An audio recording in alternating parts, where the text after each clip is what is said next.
Hello there, and welcome to Life Beyond Scene, the quiet corner where the world gets a little softer, the facts take their time, and curious minds are allowed to wander without having to rush anywhere at all. Tonight, we're drifting toward a river so famous that most people feel they already know it, even if they have never stood beside it, never watched its surface move under a hot sky, and never heard the sound it makes at dusk when insects rise and the light begins to flatten into evening. The Nile is one of those names that arrives already carrying weight. It brings with it schoolbook maps, old kingdoms, stone temples, reeds bending near the banks, and long ribbons of water cutting through land that would otherwise be almost impossible to cross. It is ancient, enormous, and deeply familiar in the way only a few places on Earth manage to become. And yet, for all that fame, for all those centuries of travel, trade, worship, farming, measurement, conquest, mapping, and storytelling, there are still parts of the Nile that scientists approach very carefully, if they approach them at all. That is what we are settling into tonight. Not the Nile as a neat line in an atlas, and not the version that appears in simple documentaries where the river behaves itself and history is arranged into tidy segments. We're talking about the Nile as a real place, stretched across countries, climates, borders, wetlands, shifting channels, disease zones, conflict zones, animal territory, and landscapes that can turn from merely difficult to genuinely dangerous with very little notice. We're talking about the parts that do not make for easy field work, the parts where modern equipment can fail, where old satellite images can mislead, where ground conditions change faster than reports do, where the water itself can hide what lies beneath it, and where a river that helped build some of the oldest complex societies on Earth still manages to say, very firmly, not here, not easily, not today. There is something almost funny about that, in a very human way. We live in an age that likes to believe it has scanned and sorted nearly everything. We carry around maps so detailed that a wrong turn on a side street can trigger instant outrage. We expect location pins, drone footage, live data, satellite overlays, weather models, route predictions, and a clear estimate of how long it will take to get from one point to another. We have become very used to the idea that places once named are also somehow understood. Name it, map it, photograph it, and surely the mystery has been reduced to a manageable size. But rivers do not always cooperate with that attitude, and the Nile, especially in some of its less forgiving reaches, seems to have kept a little of its older authority. It still has places where the conditions are so complicated, so unstable, or so politically tense that even now researchers think twice before heading in. Before we get properly underway, I would love to know where in the world you are listening from tonight, and what the hour looks like where you are. Is it late enough that the day has begun to loosen its grip a little? Is it one of those quiet hours when the room has finally stopped asking anything of you? Or maybe it is earlier, and you're simply stepping aside for a while, letting the noise of everything else drift to the background. There is something fitting about that, really. A story about a river that passes through so many lands, reaching someone in their own small pocket of evening or morning, or somewhere in between. We may be far from the Nile, or perhaps not so far at all, but here we are meeting beside the same idea at the same moment, which is one of the nicer tricks that stories can still pull off. And if this gentle expedition turns out to be the kind of thing you enjoy, something steady to wind down with, something interesting enough to hold the mind without jabbing it awake, then a like, a subscription, or simply returning for another quiet journey would be deeply appreciated. It helps this little channel keep finding people who want their science, history, and geography delivered without being shouted at by dramatic music or chased across the screen by flashing arrows. There is enough of that elsewhere. Tonight, we are doing something slower. We are taking the long way around, which in many cases is the only sensible way to approach a river like this. Now, the Nile has always had a way of attracting certainty from people who are nowhere near it. Empires claimed it, poets described it, generals studied it, traders depended on it, Engineers measured it, and generations of outsiders looked at it and thought they had the measure of the thing. That is a pattern humans repeat often. We see a famous place and assume fame must mean familiarity. But fame and familiarity are not the same. A place can be important for thousands of years and still remain difficult to enter, difficult to study, and even difficult to describe honestly. The Nile does not run through one tidy environment. It passes through mountains, lakes, floodplains, papyrus swamps, dry reaches, agricultural belts, cities, borderlands, and regions where logistics alone can break the spirit of even very determined researchers. Add heat, disease risk, wildlife, seasonal flooding, shifting channels, local instability, and the basic fact that not every government or armed group is delighted to see foreign teams wandering about with sensors and notebooks, and the river begins to look less like a clean blue line and more like what it really is, a living system wrapped tightly around human history and human trouble. Some parts of it are avoided for reasons that sound almost old-fashioned, as though they belong in journals written with fountain pens. Malaria, heat stroke, insects, crocodiles, hippos, getting stranded, losing a boat, running out of safe water in a place that appears to be made of nothing else, being unable to communicate, being unable to evacuate. Those are not romantic dangers, they are practical ones, and practical dangers tend to be the most persuasive. A dramatic curse in a story may keep you listening, but a damaged engine in a swamp the size of a country is what actually sends people home, assuming they are lucky enough to turn back at all. Other parts are avoided because the landscape itself seems designed to discourage neat plans. Channels split and rejoin. Marsh ground looks firm until it decides otherwise. Vegetation grows so densely that movement becomes slow and exhausting. Seasonal changes redraw the shape of access routes. Sediment hides what researchers hope to see. Water levels turn maps old almost immediately. Equipment that works beautifully in a controlled test can become awkward deadweight once heat, mud, insects, humidity, and transportation limits all begin pulling in different directions. A scientist can know exactly what they want to measure and still spend most of the day dealing with the simple question of how not to sink, overheat, get bitten, get lost, or discover too late that the place they meant to reach is now on the other side of a flooded maze. Then there is the human layer, and this matters just as much as the physical one. Rivers do not pass only through ecosystems. They pass through jurisdictions, memories, grievances, and power. The Nile crosses or touches countries with long and complex relationships to water, land, security, and sovereignty. Some areas near the river or its connected systems are sensitive because of ongoing conflict, military presence, criminal networks, displacement, or simply deep suspicion toward outsiders carrying specialized gear. In those places, scientific caution is not just about nature.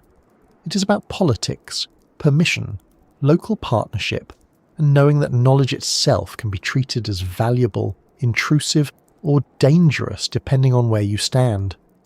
A hydrologist may come to study sediment transport. A government may wonder what else is being observed. A conservation team may want to tag wildlife. Local communities may have every reason to mistrust visitors who arrive, collect information, and leave again. None of this is simple, and none of it is solved by enthusiasm. That is part of what makes the subject so compelling. This is not a story about one secret spot hidden in dramatic fog while everyone whispers about ancient warnings. It is more complicated, and because it is more complicated, it is far more real. Scientists still avoid certain parts of the Nile not because they are timid, and not because the river is unknowable in some magical sense, but because field science is still bound by the oldest limits there are. Can you reach the site? Can you remain there safely? Can you trust the route in and the route out? Can your team work without placing local people or yourselves at unreasonable risk? Can you transport equipment? Can you preserve samples? Can you maintain power? Can you keep communications open? Can you operate in a place where the weather, The water, the animals, the mud, the illness risk and the politics may all be arguing with your schedule at the same time. And there is another reason the topic lingers in the mind. The Nile has never been merely a river in the narrow sense. It has always been a corridor, a provider, a border, a road, a trap, a refuge, and a witness. People have depended on it so completely that to speak of avoiding parts of it sounds at first almost absurd. How do you avoid a river that millions rely on? The answer is that dependence does not erase danger. Familiarity does not eliminate risk. Local knowledge can make survival possible where outsiders would quickly fail, but even local knowledge does not flatten the river into something simple. In many places the Nile is lived with, negotiated with, worked around, read carefully, and respected. That is very different from being conquered. If you picture the river only in its most famous stretches, what comes to mind is likely broad water, green banks, boats moving steadily, monuments rising beyond cultivated land, perhaps a sunset doing its usual hard work for travel posters. That picture is not false, exactly. It is just incomplete. Farther away from the places built for postcards and itineraries, the system becomes rougher, stranger, and much harder to fold into a clean narrative. The river has branches and histories. It has tributaries with their own hazards. It has wetlands so expansive that they alter not only travel but climate and hydrology. It has reaches where armed conflict has changed what research is feasible. It has areas where ruins, graves, old routes and past expeditions left behind more warning than triumph. It has life in and near the water that does not care whether your purpose is scientific, archaeological, diplomatic, or merely curious. There is also the simple matter of scale, which people routinely underestimate. On a map, enormous systems become polite, distances flatten, problem areas shrink to symbols, marshes become green texture, border zones become lines.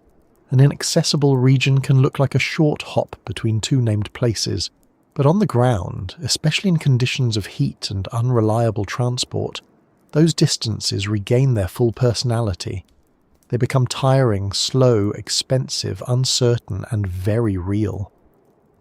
A place that appears close enough to reach by afternoon may require days of planning, layers of clearance, different kinds of boats or vehicles, local guides, satellite communication, emergency contingencies, and a willingness to accept that the plan may still fail for reasons that no one at the office desk ever imagined. This is where the image of the scientist as a fearless collector of facts begins to soften into something much more human. Real field researchers are not simply brave or unbrave, they are careful. Good science often depends less on heroic determination than on restraint. It depends on recognizing when a question is valid but the conditions are wrong. It depends on accepting gaps in the record rather than filling them with wishful thinking.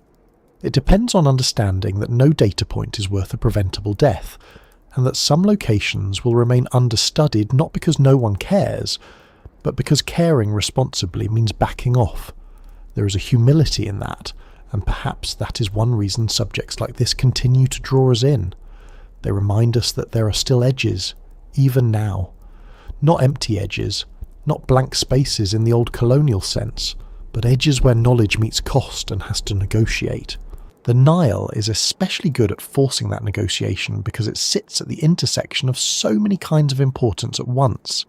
Ecological importance, archaeological importance, political importance, historical importance, cultural importance, economic importance.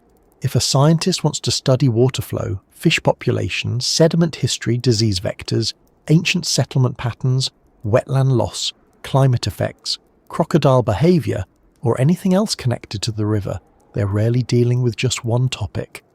Everything overlaps. The river feeds farms, sustains towns, supports wildlife, carries memory, and attracts states that want control over how it is measured, used, and interpreted.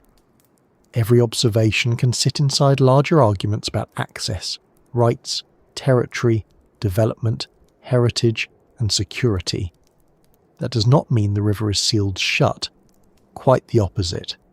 Important work is being done all the time in many parts of the Nile system.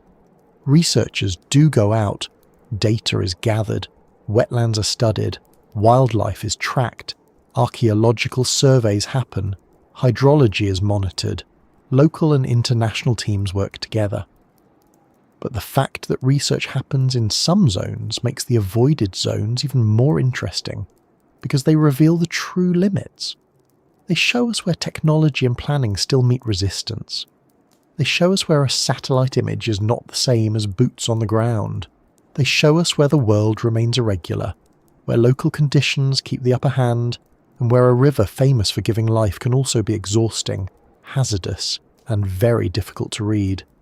It is tempting when entering a subject like this to rush straight to the most dramatic example, to go hunting immediately for the scariest swamp, the most politically unstable stretch, the deadliest creature, the most ominous failed expedition. We will get to the serious obstacles in due course. There are enough of them, and some are far more practical and unsettling than anything invented for adventure fiction. But it helps, before we do that, to settle the mind into the right scale.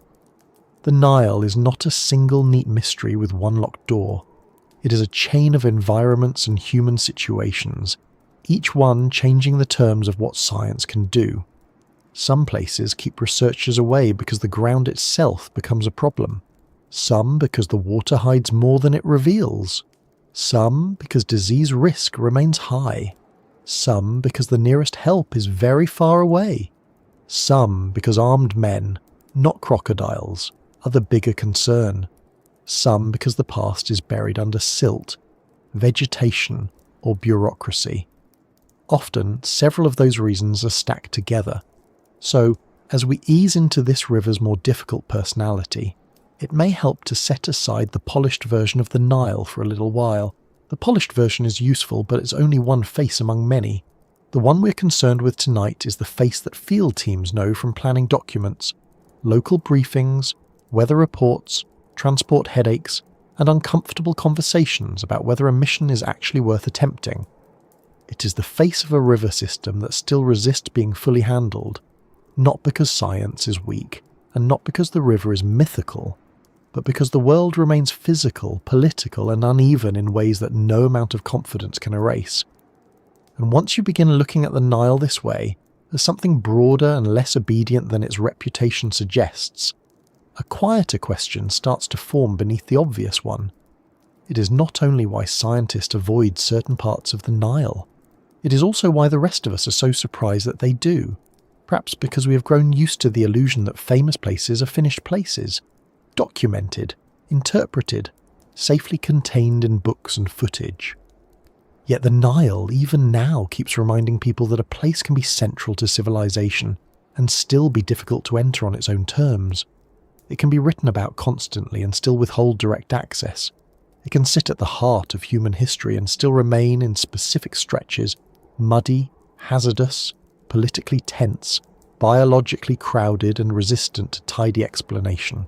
That is where we are heading next, because before we can understand the stretches that still make trained researchers hesitate, we need to look at the version of the Nile most people carry around in their heads, and how quickly that version begins to fray the moment we move away from the familiar banks and into the larger, less cooperative river system beyond. Most people carry around a very tidy version of the Nile. In that version, the river is long, calm, and easy to summarize. It belongs mainly to Egypt. It runs past temples and fields. It floods. It feeds crops. It supports civilization. And it ends, very politely, in the Mediterranean. That picture is not exactly wrong, which is part of what makes it so convincing. The Nile really is one of the great rivers of the world. It flows north through northeastern Africa for about 6,650 kilometers, drains a basin that reaches across a large part of the continent, and has supported settlement and agriculture for thousands of years. It also became so central to life in Egypt that the fertile land along it stood in sharp contrast to the surrounding arid terrain.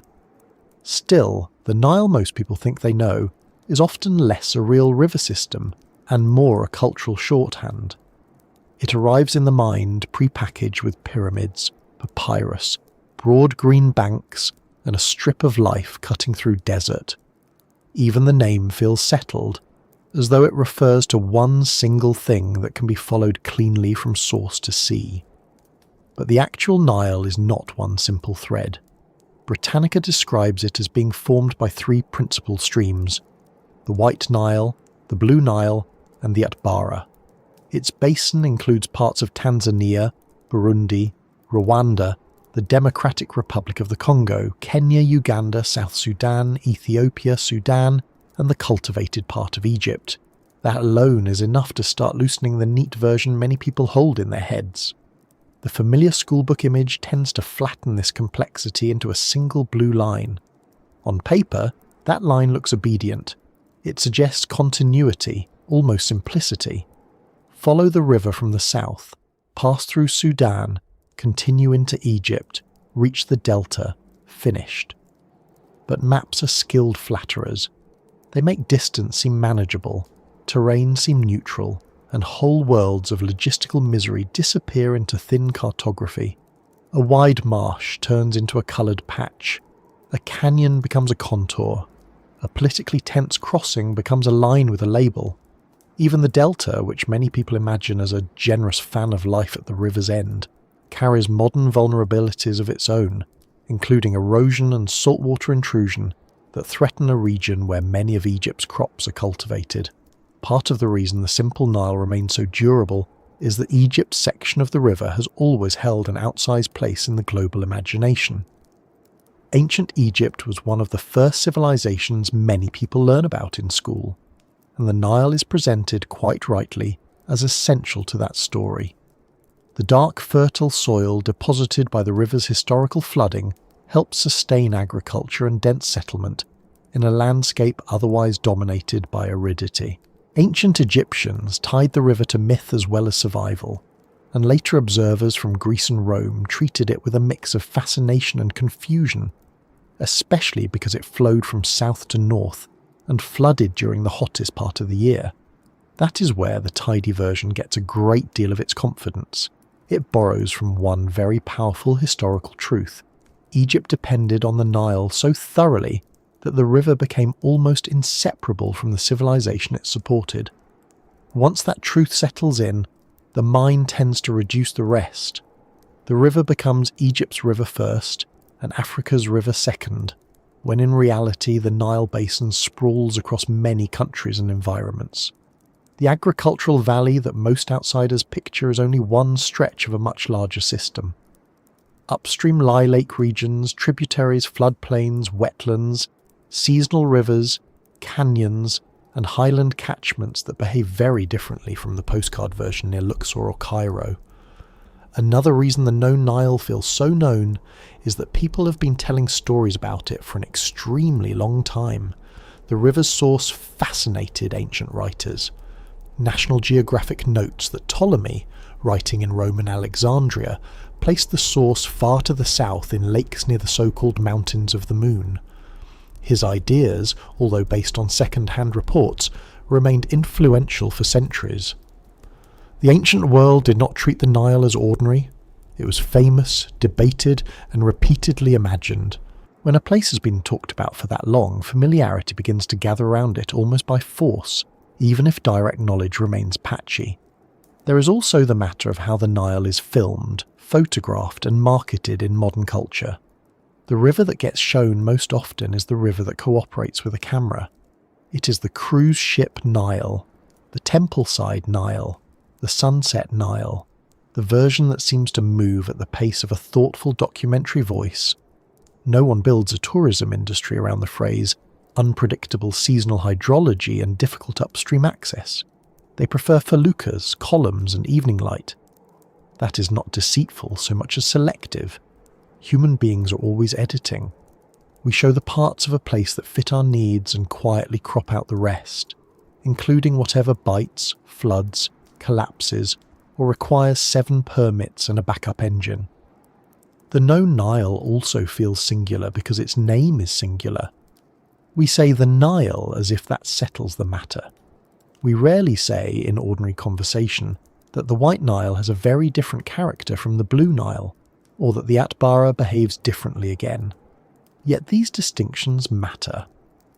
Britannica notes that the White Nile at Khartoum is a river of relatively constant volume, while the Blue Nile has a pronounced flood season driven by summer monsoon rains over the Ethiopian plateau. Historically, it was this surge from the Blue Nile that contributed most to the annual Nile floods in Egypt.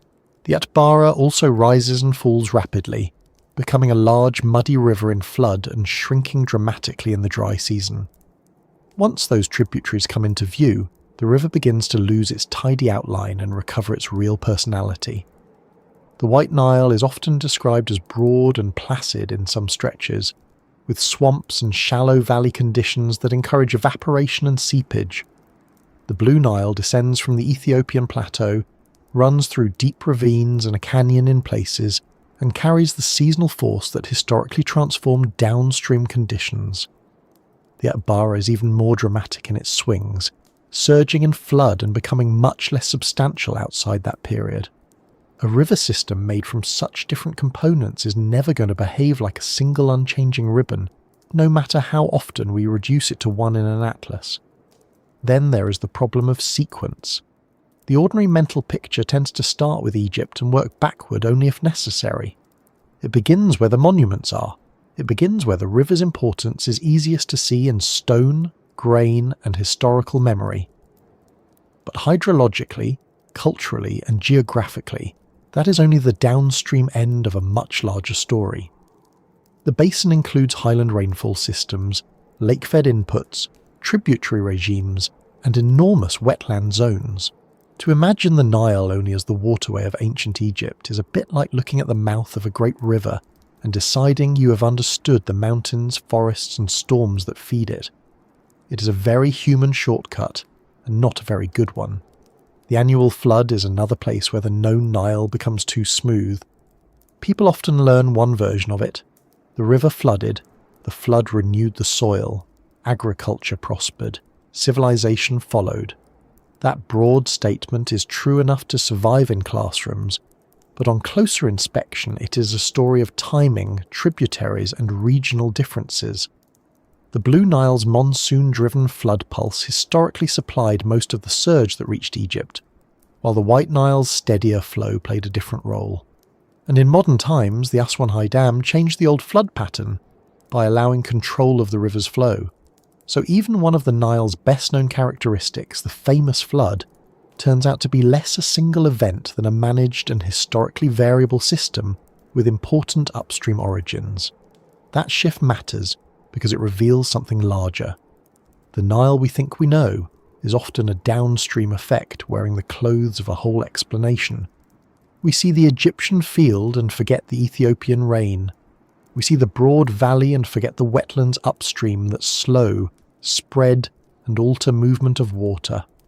We see the final river and not the negotiations between tributaries that made it. It is a bit like admiring a finished loaf and never asking about the grain, the weather, or the oven, which is an excellent way to misunderstand bread, and a surprisingly common way to misunderstand rivers. Even the notion of a fully navigable Nile belongs more to imagination than to continuous reality. Britannica points out that stretches of the river between Khartoum and Lake Nasser alternate between gentler sections and rapids shaped by outcropping crystalline rocks, creating the famous cataracts. These cataracts historically interfered with complete navigation, even if sections between them could be travelled by sailing vessels or steamers. That old romantic image of the Nile as a grand uninterrupted aquatic road leaves out the ways the river itself imposes breaks, obstacles, and changes in pace. The river is always connected, but it has not always done so conveniently. This is one reason explorers, administrators, armies, and scientists all tended to discover the same uncomfortable lesson. The Nile could be central without being simple. It could feed states while frustrating movement. It could unite regions while preserving hard barriers between them. And it could become famous enough that outsiders assumed it had been fully handled, even when major questions remained about sources, tributaries, seasonal behaviour, and access. There is a certain comedy in this. Human beings see an important thing and immediately assume importance has made it legible. Meanwhile, the river goes on being a river, which is to say useful, dangerous, inconvenient, changeable, and deeply uninterested in our confidence. The delta encourages its own misunderstandings. Deltas always look like endings, and endings feel manageable. The Nile Delta in the popular imagination is where the river relaxes, spreads, and joins the sea, after having dutifully served history for thousands of years. In reality, deltas are busy, fragile places shaped by sediment, water management, sea conditions, and human intervention. NASA's Earth Observatory, summarized by National Geographic, notes that in the Nile Delta, sea level rise, erosion, and saltwater intrusion threaten a region critical for Egypt's crops. So even the apparently familiar final stretch is not simply a historical backdrop. It is an active and vulnerable landscape where modern pressures are changing the terms of life. The basin's sheer size also undermines the simple Nile. Britannica notes that the Nile basin covers about 1/10 of Africa's area. That scale matters because big basins create many local realities. Rainfall differs, elevation differs, political conditions differ, ecological zones differ. What feels true in one section may be useless in another. A person can know the river at Aswan and know almost nothing practical about a swampy stretch upstream or a tributary descending through the Ethiopian highlands. But familiarity has a habit of overreaching. Once someone knows one piece of a famous river, the mind quietly promotes that knowledge into mastery of the whole. Rivers are particularly good at punishing that assumption. There is a softer reason the imagined Nile stays so orderly. People like rivers that make narrative sense. We prefer beginning, middle, and end. We like rivers that rise, flow, nourish, and finish.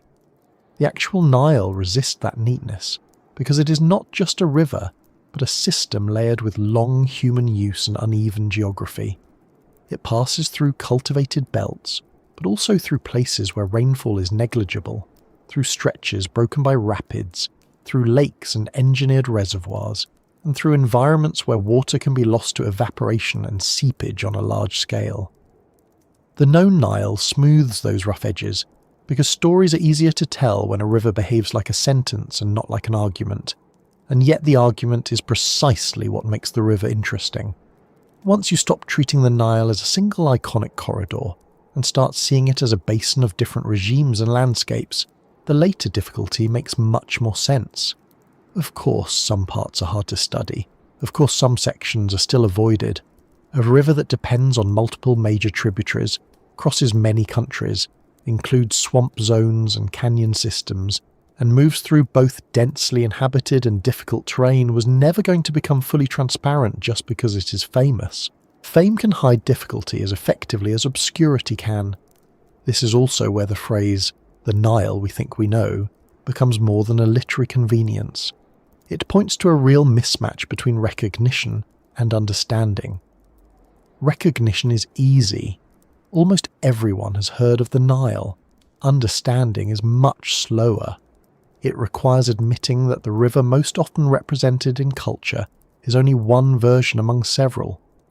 It requires accepting that Egypt's dependence on the river, though central, is not the whole story. It requires noticing tributaries, uplands, marshes, cataracts, reservoirs and deltas not as side notes, but as parts of the main event. And once those pieces are restored, the polished image begins to look less complete and more like the friendly public face of a much larger system. That larger system can still be gentle in places. It can still be beautiful in the ways people expect. Broad water under late light is still broad water under late light, and it does not become less beautiful because hydrology is complicated. But beauty and simplicity are not the same. The Nile has been made to look familiar because humans have depended on it, written about it, photographed it, and argued over it for so long. Familiarity, though, is not the same thing as easy access, and it is certainly not the same thing as total knowledge. That distinction matters more than ever once we move away from the river as symbol and toward the river as working reality. Because the moment you stop looking at the Nile as one universally known thing, blank spaces begin to appear inside the famous name. And those spaces are where the river starts pushing back against the story people thought they already understood. There is something very reassuring about a famous map. You open an atlas, or more likely now, you tap a screen, and there it is. The Nile. A line with a name so familiar it almost seems to pre-explain itself. It flows north. It crosses countries most people can only half place without looking again. It reaches the Mediterranean. It has tributaries, labels, and a kind of authority that comes from being one of the first rivers many of us ever learned by name. A famous river once mapped starts to feel finished. That is the illusion. Because blank spaces on a famous map do not always look blank. Sometimes they are covered in colour, names and coordinates, yet remain uncertain in the only sense that really matters. People still do not know them well on the ground. Ancient Egyptians probably knew the Nile as far as Khartoum and the Blue Nile as far as Lake Tana, but the source of the White Nile remained unknown to them. A Roman expedition in 66 CE trying to find the source was stopped by Al-Sud, and Ptolemy later placed the White Nile's origin in the Mountains of the Moon, showing how long a named river could remain only partly understood. That is the first thing a famous map tends to hide. Recognition and knowledge are not the same thing. A place can be central to trade, myth, empire, and school books, and still resist direct understanding for centuries. The Nile has spent a very long time being discussed by people who knew some parts of it very well, and other parts mostly by rumour, deduction, or hopeful confidence. Even the older scientific effort to trace it involved long stretches of guessing, correcting, and trying again. Eratosthenes sketched a route toward Khartoum and suggested lakes as sources. Much later, Pedro Paez identified the source of the Blue Nile, and modern exploration of the wider basin accelerated only from the 19th century onward. This means the river entered world consciousness long before its full system entered anything like stable scientific view. A river can become iconic much faster than it becomes legible. Humans are very good at mistaking repeated mention for mastery. We do it with history, with oceans, with our own neighbourhoods, and apparently with one of the largest river systems on Earth. If you had handed an old map maker a complete modern satellite image of the Nile basin, they might have assumed the mystery was over. Fair enough. It is a tempting conclusion.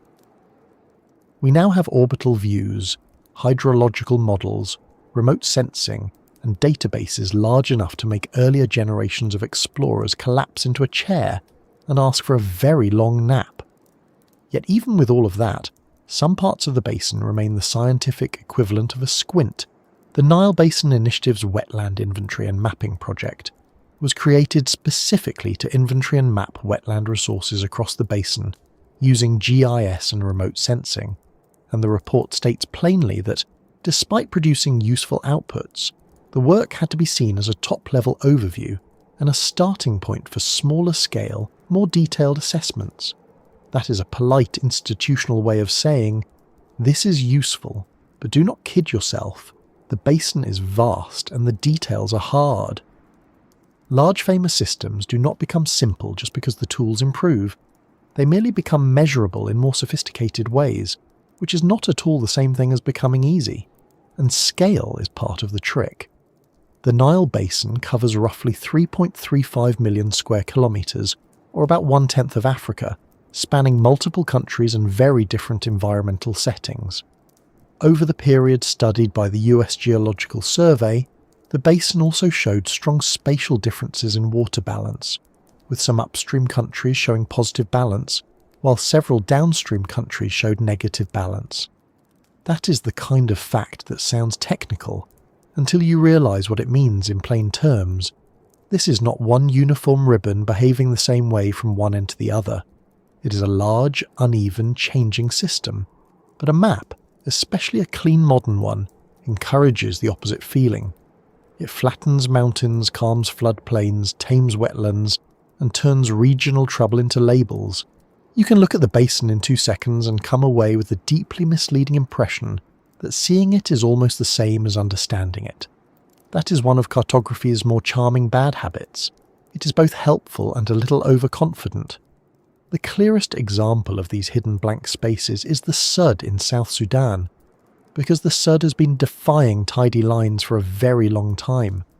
Britannica describes it as a swampy lowland roughly 320 kilometres wide by 400 kilometres long, formed where the Aljabal River spreads over a flat clay plain into innumerable swamps, lagoons, side channels, and lakes.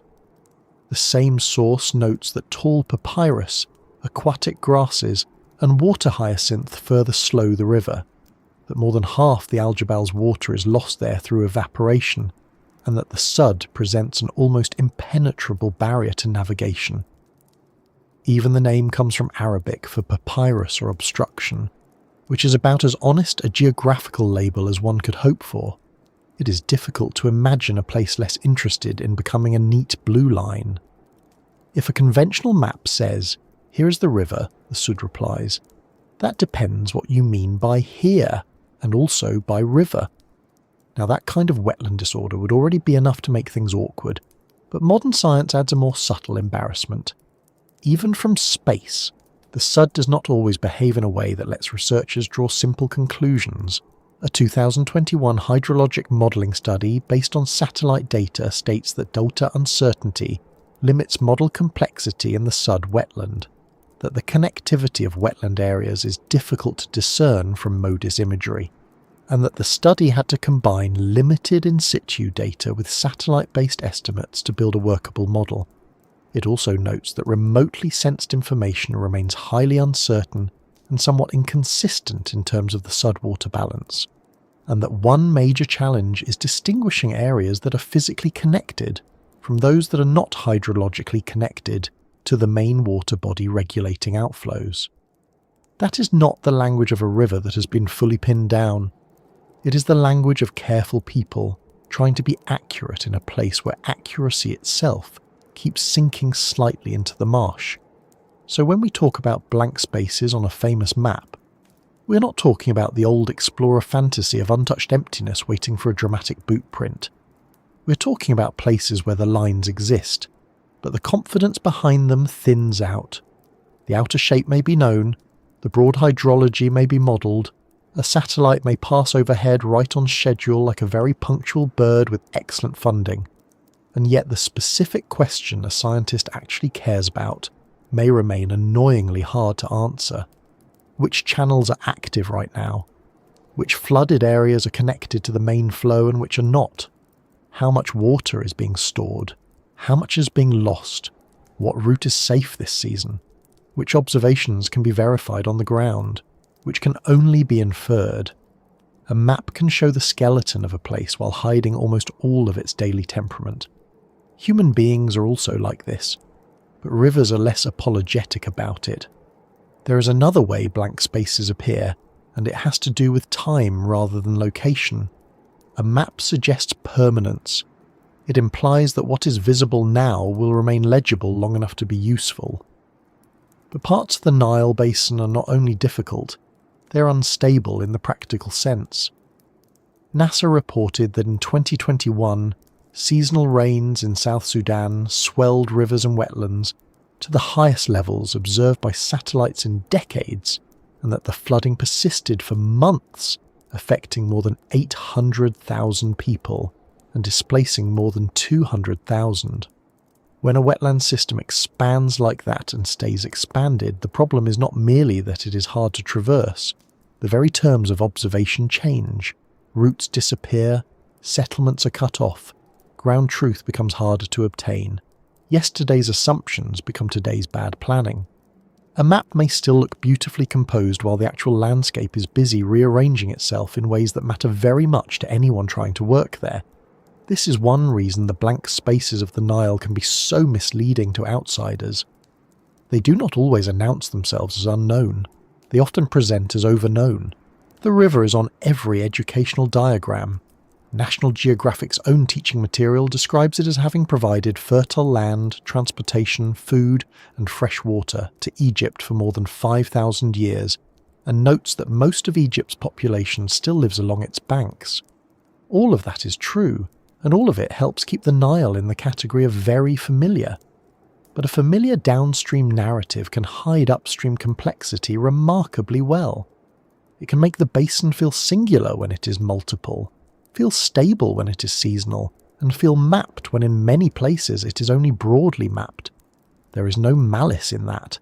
It is simply what happens when a river becomes part of civilization's basic vocabulary.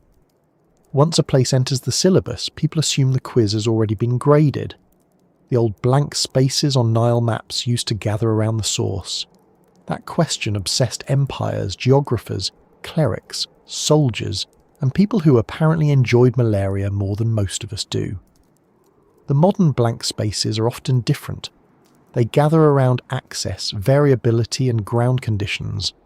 They gather where a remote image does not settle the issue. They gather where wetlands widen, where side channels multiply, where flood extents shift, where field verification is scarce, and where local realities make data collection expensive, slow, or dangerous. The Nile Basin Wetland Mapping Report makes this plain in a quiet, bureaucratic way by stressing that the inventory is an overview and a platform for future work, not the final word. The hydrologic modelling work on the SUD says something similar in academic language by emphasising limited in situ data and uncertainty in wetland connectivity. Different tone, same message. There are still areas where the map is ahead of the certainty. It helps too to remember that a famous map is made for readers, not for mud. A map wants to be read quickly. A marsh wants to be crossed slowly, if at all. A map loves boundaries. Wetlands are less committed to them. A map labels a river channel as though the channel intends to stay where it has been put. Water, vegetation, and sediment rarely feel bound by that arrangement. This is especially true in broad floodplains and swamp systems, where the useful distinction between river, marsh, side channel, lagoon, and seasonal flood area can turn slippery in a hurry. Britannica's description of the SUD as innumerable swamps, lagoons, side channels, and several lakes is not just scenic wording. It is a warning that the land-water divide there is not neat, and neither is the notion of one clearly behaved route through it. That is exactly the sort of environment where blank spaces survive long after the map has been coloured in. And then there is the very human problem of confidence. The more famous a place is, the more embarrassed people seem to feel admitting that it still resists easy knowledge.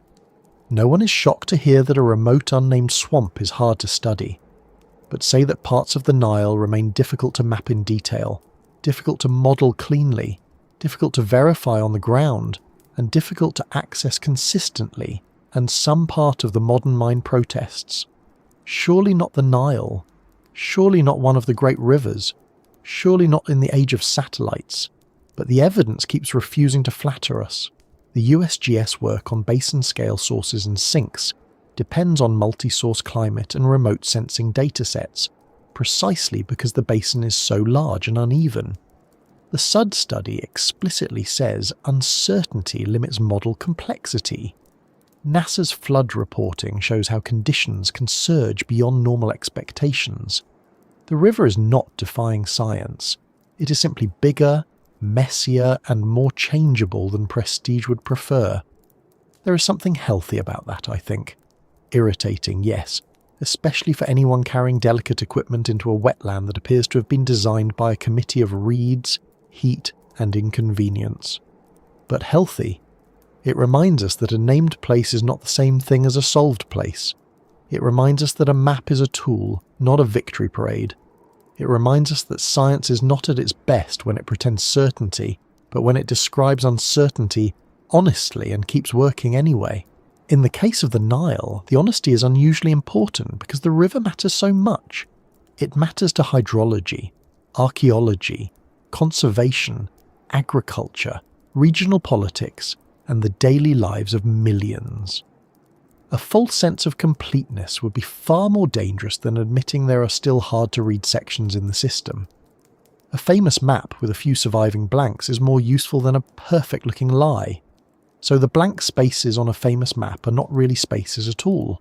They are limits, limits of access, limits of observation, limits of seasonal timing, limits of model certainty, limits imposed by flood, vegetation, distance, and the awkward fact that water does not hold still just because someone is trying to understand it. The Nile has enough history to make people think it has no surprises left. Yet some of its most important lessons come from the places where the famous line stops behaving like a line and starts behaving like what it has always been, a complicated system moving through difficult ground. And once you notice that, the next step becomes almost unavoidable, because the blank spaces do not stay blank for no reason. In many cases, they survive because the river enters terrain where swamps spread, silt shifts, channels wander, and the very shape of the place begins to argue with every neat idea brought to it from the map.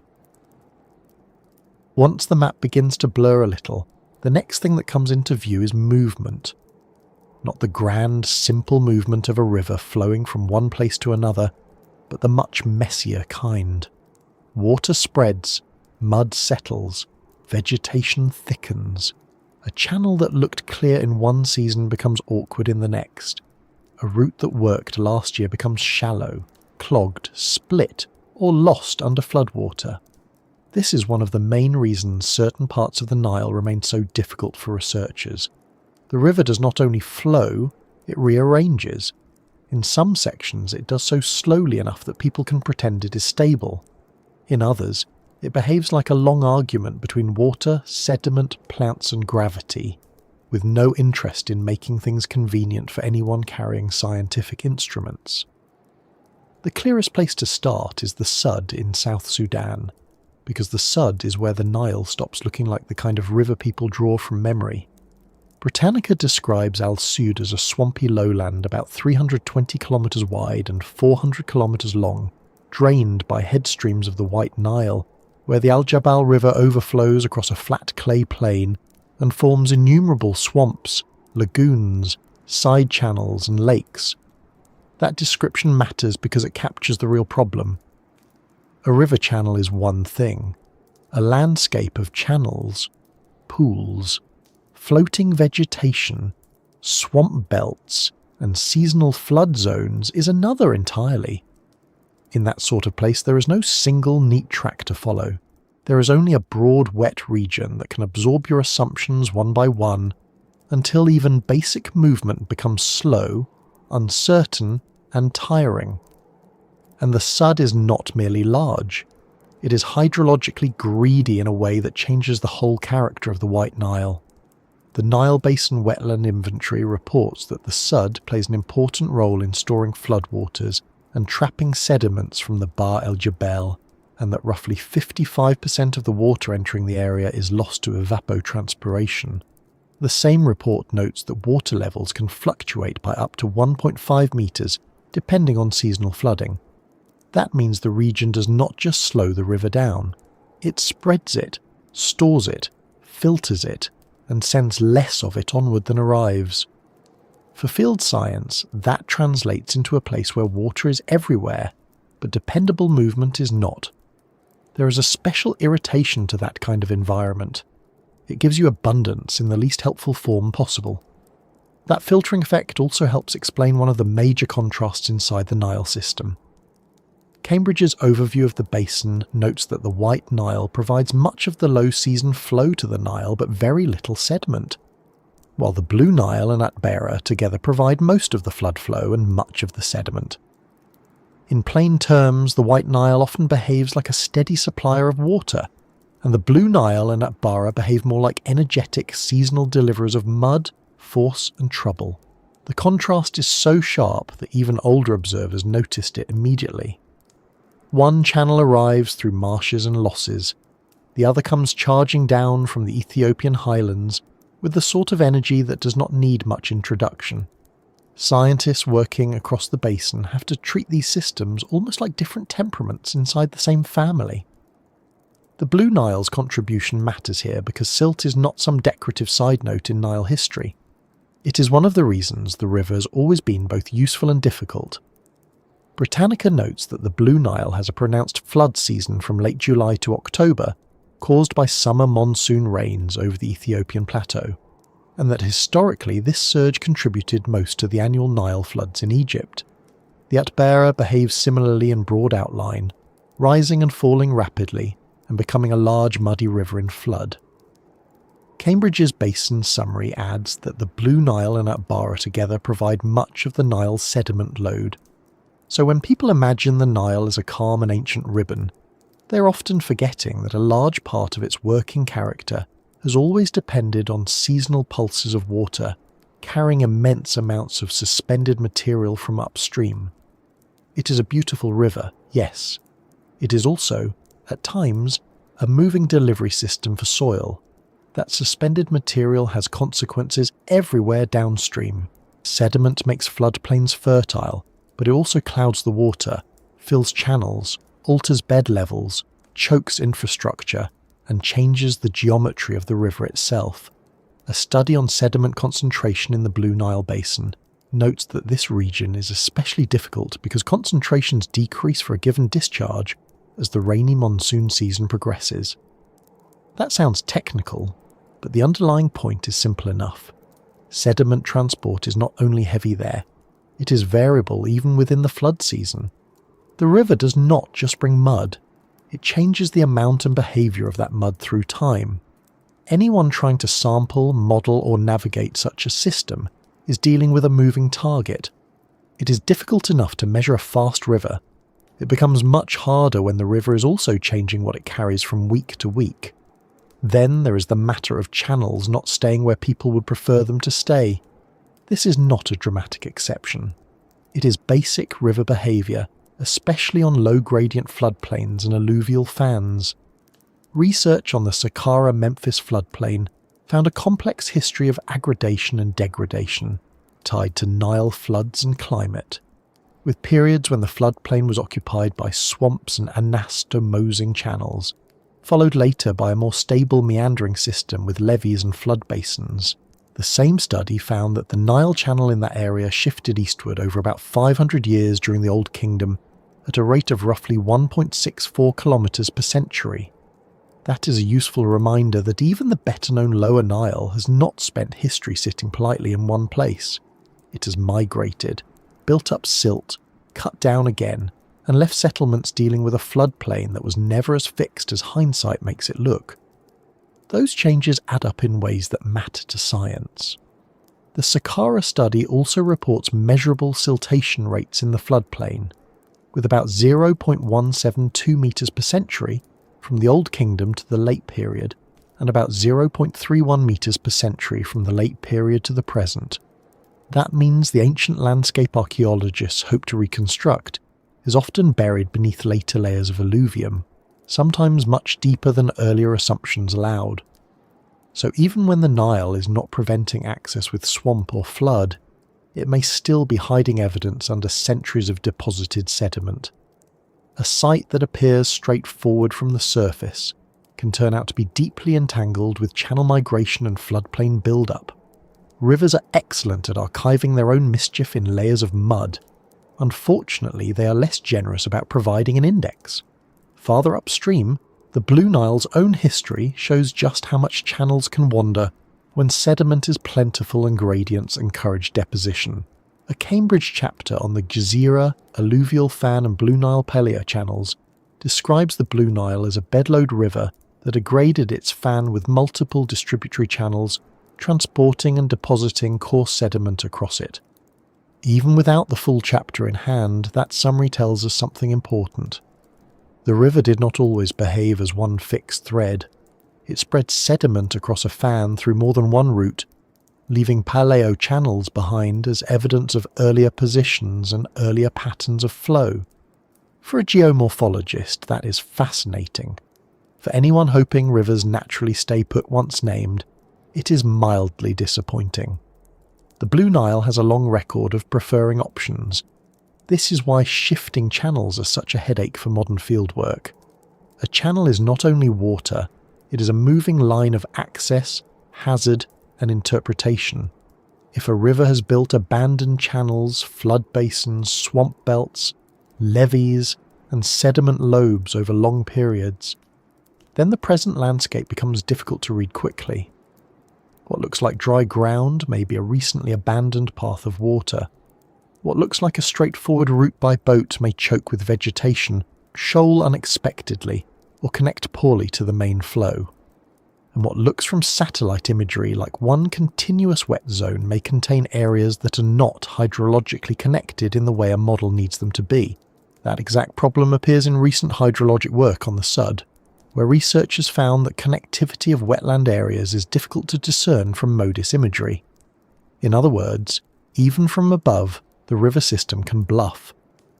The 2021 Sud modelling study is especially revealing because it says what many field scientists already know from experience. Data uncertainty limits model complexity.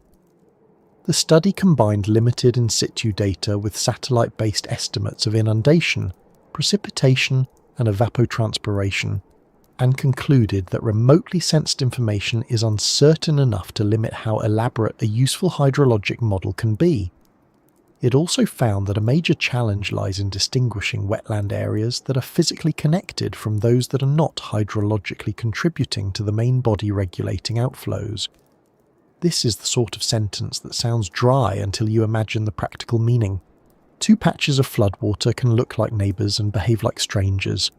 A broad wet area can appear to belong to the river, while not functioning in the way your model assumed. That is exactly how researchers end up with elegant maps and muddy doubts. Seasonality makes all of this worse. The Nile Basin Wetland Inventory reports that in the early 1960s, when Lake Victoria's level rose and outflow increased, the area of permanent swamp and seasonal floodplain in the Sud expanded together to about 2.5 times their former size. The seasonal floodplain alone became about 1.5 times its previous size. This is an extraordinary reminder that wetlands can change not just at the margins, but at scales large enough to redraw practical reality for entire regions. A route remembered by one generation may become unreliable in another period of higher flow. A settlement edge can become a flood edge. A survey plan can become a rescue problem. Water does not need to be especially dramatic to defeat human plans. It only needs to spread farther than expected and stay there longer than convenient. Recent observations in South Sudan underline that point. NASA reported that seasonal rains in 2021 pushed rivers and wetlands there to their highest levels seen by satellites in decades, with flooding that lasted for months and displaced large numbers of people. For science, prolonged flooding does more than block routes. It limits verification, damages infrastructure, displaces local knowledge networks, and changes what can safely be sampled. In areas where transport is already difficult, long-duration floods push the whole system closer to paralysis. A field team can tolerate inconvenience. It cannot do much with months of inundation across a sparsely instrumented wetland where every route becomes conditional. Under those circumstances, even deciding where the river ends and the flood begins can become a very practical argument. What makes swamps particularly hard is that they are not just waterlogged versions of open river. They are mechanical problems. The Sud's vegetation includes dense papyrus belts and other emergent plants, and the Nile Basin Wetland Inventory notes that matted vegetation can break free and form floating islands that eventually break up again. Britannica also emphasises the role of papyrus and aquatic grasses in slowing flow and obstructing navigation. This means the obstacle is not only depth or current, it is structure. A boat can meet something that is neither firm land nor open passage. A channel can narrow because plants decided to gather where your map suggested ease. It is difficult to overstate how irritating floating vegetation becomes when combined with heat, insects, shallow water, and the false promise of apparent openness. A swamp is not empty. It is crowded in slow motion, and this is where silt and swamp begin working together. The White Nile slows and spreads through the Sud, losing water and trapping sediment. The Blue Nile and Atbara then arrive with stronger seasonal sediment pulses from the Ethiopian highlands. Cambridge's basin introduction notes the contrast plainly. The White Nile gives low season flow with little sediment, while the Blue Nile and Atbara provide most flood flow and sediment. In practical terms, the Nile system alternates between storage, filtering, heavy delivery and redistribution.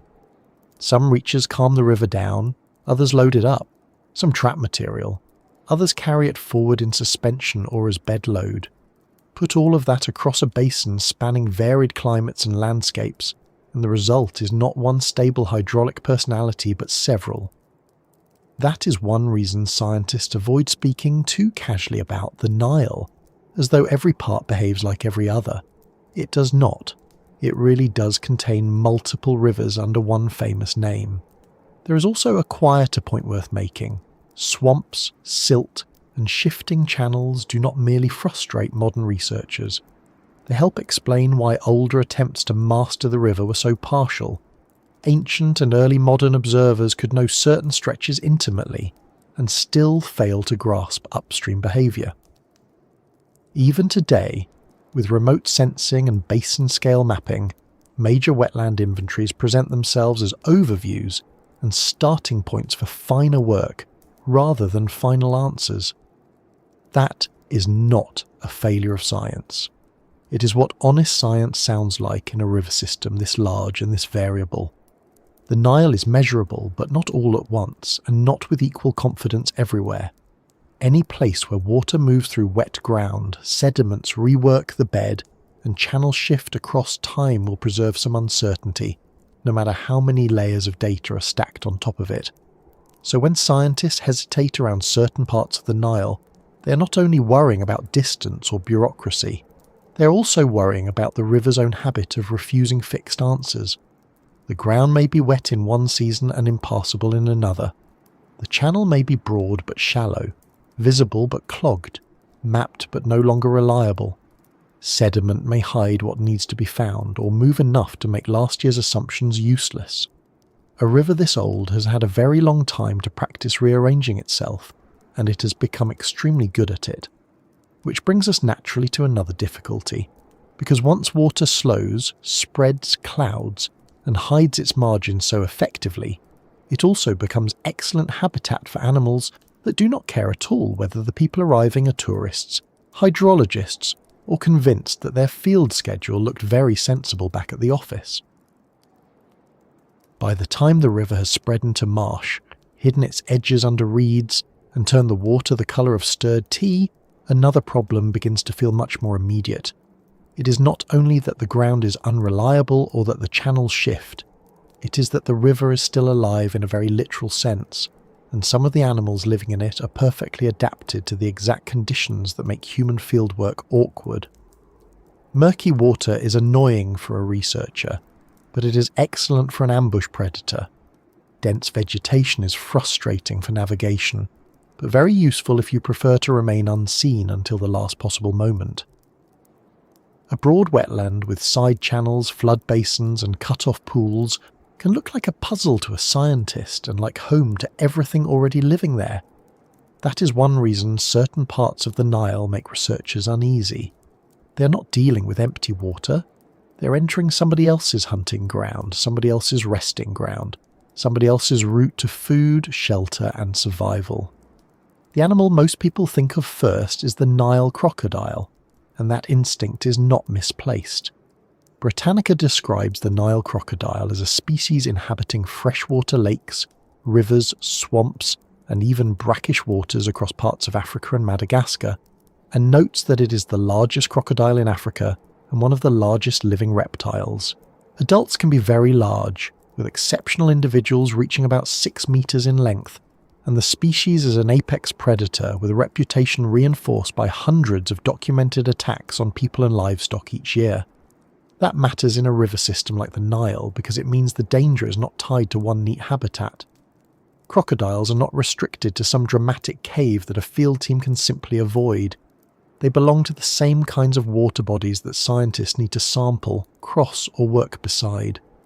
A wide, slow reach, a backwater near reeds, a swamp edge, a muddy landing point for a boat, all of these can overlap with crocodile habitat. The animal does not need deep, clear water and a theatrical soundtrack. It needs concealment, access, and patience, which the Nile provides in generous quantities. The unnerving part is how little of the animal must be visible before it becomes a serious problem. Britannica notes that to catch prey on land, a Nile crocodile can float silently near the water's edge, with only its nostrils, eyes and ears above the surface, before lunging suddenly to seize and drown it by dragging it underwater. That is not a behaviour scientists can solve with confidence alone. If you're collecting water samples, stepping out near a muddy bank, launching a small boat, or leaning over to retrieve gear, you're performing exactly the sort of shoreline routine that makes ambush work possible. Field science often depends on repeated ordinary actions. Move closer, crouch down, reach, measure, wait, repeat. Crocodiles are built to punish ordinary actions performed near water without enough caution. A researcher may arrive with sonar equipment, GPS units, data sheets, and an advanced degree, but none of those items are especially persuasive when presented to a large reptile waiting half submerged in poor visibility. That is one reason local knowledge matters so much in Nile fieldwork. A map may tell you where the channel is. It will not necessarily tell you where crocodiles are regularly seen, where livestock avoid drinking, or which landing points have a bad reputation. The danger is not evenly distributed, and it is not always obvious. Some stretches may be relatively manageable if approached with care and timing. Others are the sort of places where experienced people do not stand too near the edge unless they have a very good reason. Scientists working in these regions usually know that wildlife risk assessment is not a decorative extra. It shapes where they can stop, how long they can remain in one place, whether they can safely deploy equipment from shore, and even what time of day they should be moving. The animal changes the schedule before the first measurement is taken. That may sound dramatic, but it is really just practical. Good fieldwork is often a matter of respecting things that would rather not have you around. If crocodiles make the shore dangerous, hippos make the water itself feel less cooperative. This catches many people off guard because the hippopotamus still suffers from a very silly public relations problem. It has a round body, a heavy face, small ears, and the sort of shape that encourages bad decisions in illustrated children's books. Reality is less cuddly.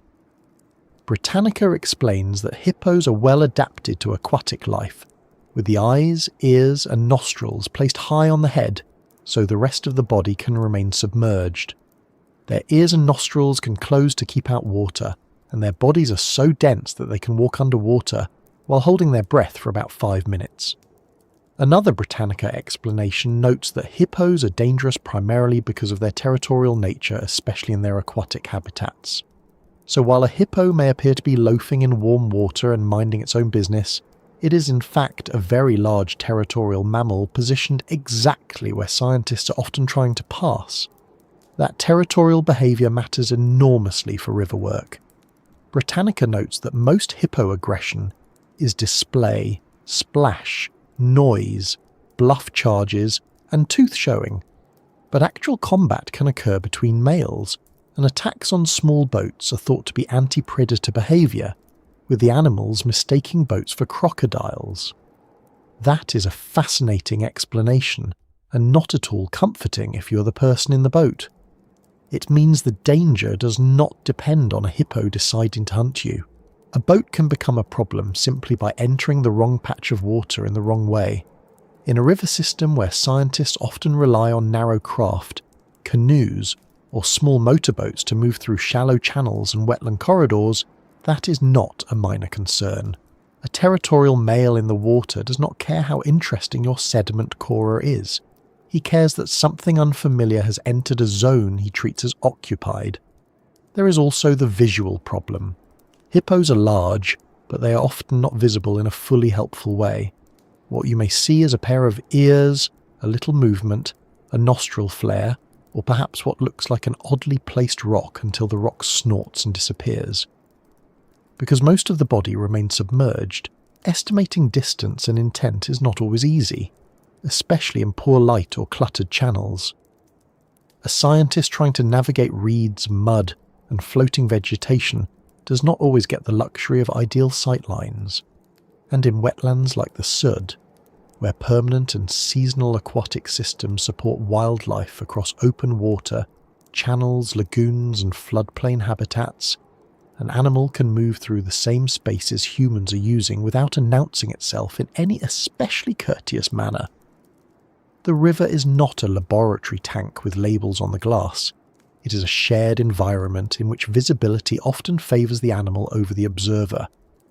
That shared environment is densely alive even when the large animals remain out of sight. The Nile Basin Biodiversity Assessment states that the permanent and seasonal aquatic systems of the Sud wetland play important roles in the life cycles of many fish species.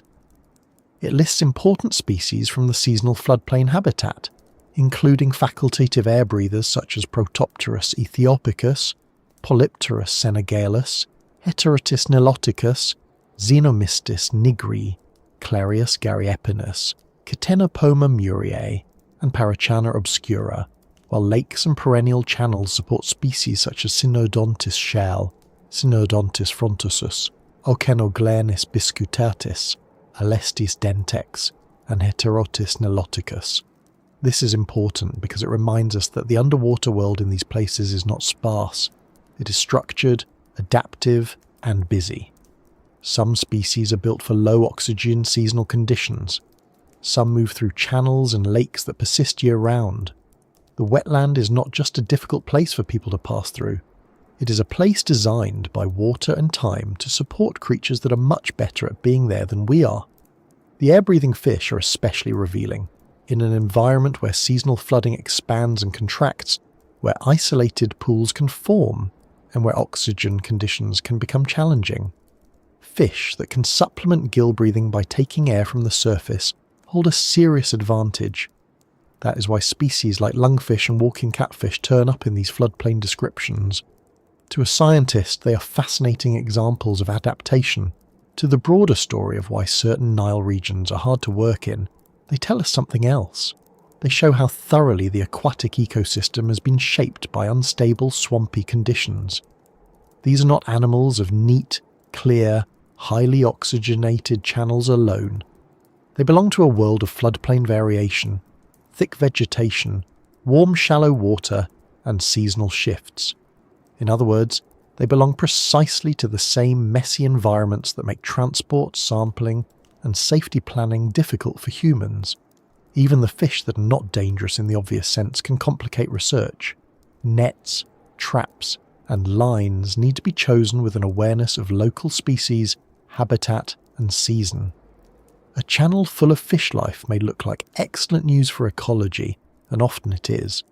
But it also means gear can be fouled, bait can attract unwanted attention, and sampling may take much longer than expected in environments where time near the water's edge is not something you spend casually.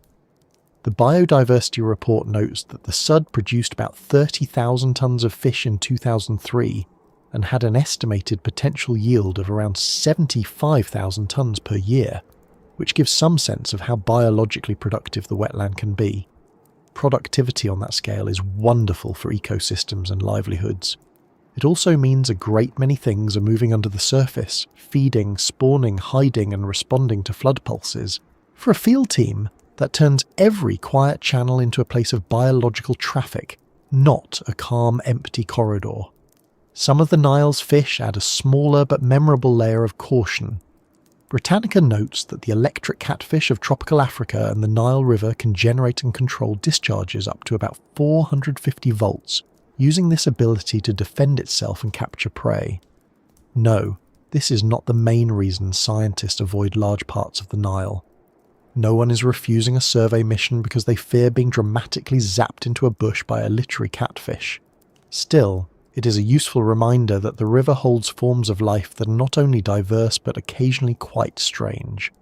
Ancient Egyptians knew this fish well enough to depict it.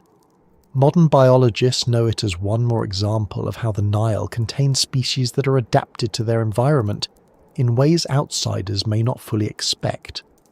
It is difficult to behave with complete swagger in a river that contains fish capable of delivering an electric shock. Even a very modest level of humility begins to feel like sensible packing.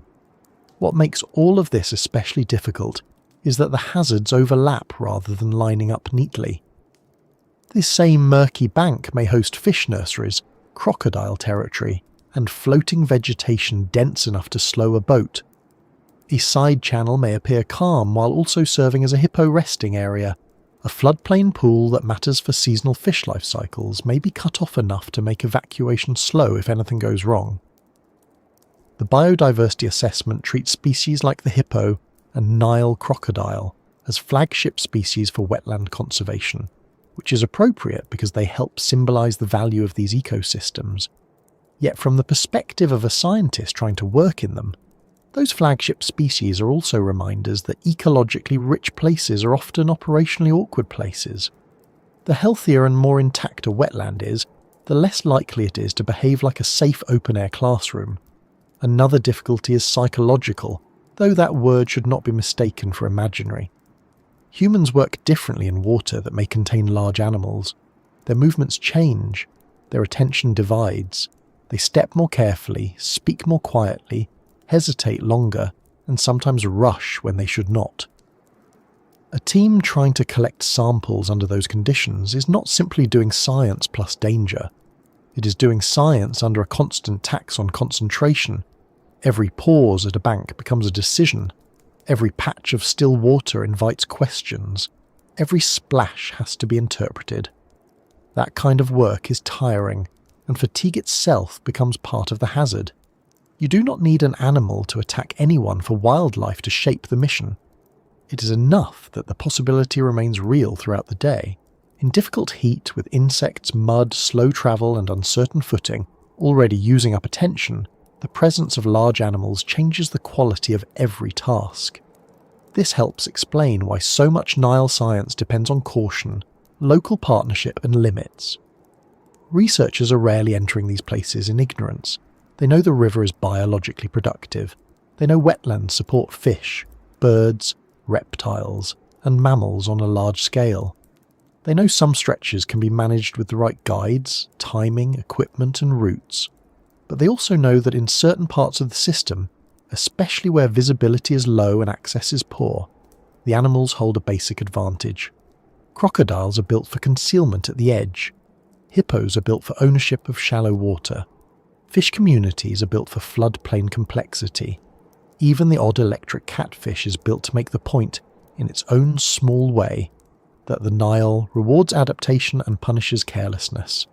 Humans arriving with clipboards are not the central characters in that arrangement. They are temporary visitors negotiating with a place that has been running perfectly well without them. So when scientists avoid certain stretches of the Nile, the decision is not only about maps, permits, distance, or unstable channels. Sometimes it comes down to a simpler truth. The water is occupied, not symbolically, not in some dramatic storybook sense, occupied by animals that are large, territorial, well-concealed, and very comfortable in conditions that make humans clumsy. That does not make the river evil, and it does not make research impossible. It simply raises the cost of every hour spent close to the surface. And once that cost is combined with the heavy air, the insects, the infections, the dehydration risk, and the basic challenge of keeping a team functioning in such conditions, the animal danger becomes only one part of a broader question about how long people can safely remain in places where even breathing, moving, sleeping, and staying well begin to demand more effort than the map ever suggested. A dangerous place does not always look dangerous in the cinematic way people expect. Sometimes it is not the crocodile, the hippo, or the armed checkpoint that wears a person down first. Sometimes it is the air. The heat settles in early, the light grows hard, and the body begins losing water faster than the mind notices.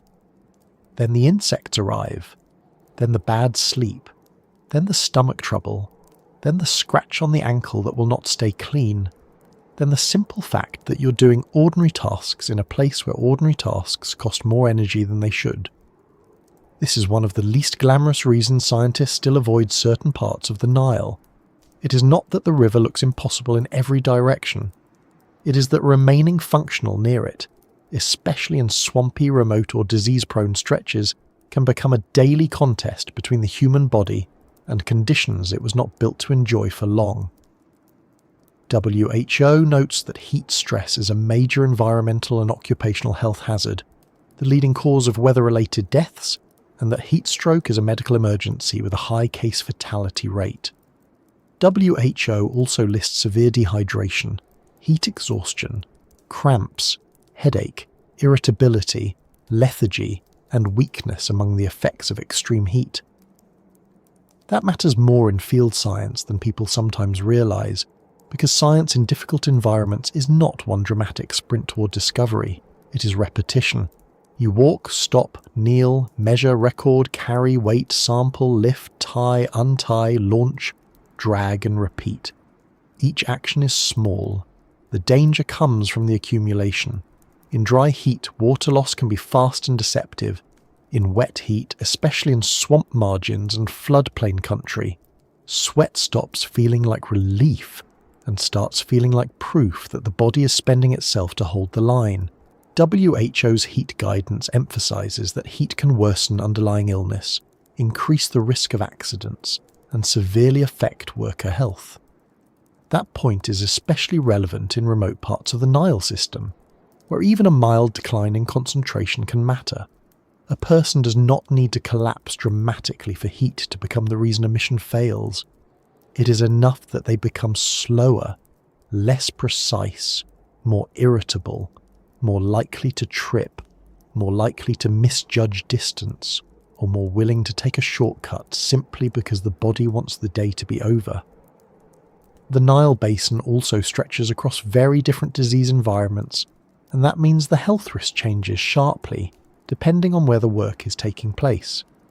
Egypt, at the downstream end, was certified malaria-free by WHO in 2024, which is a remarkable public health milestone and a useful reminder that the river is not one uniform zone of illness from source to sea. But farther upstream, the picture changes quickly.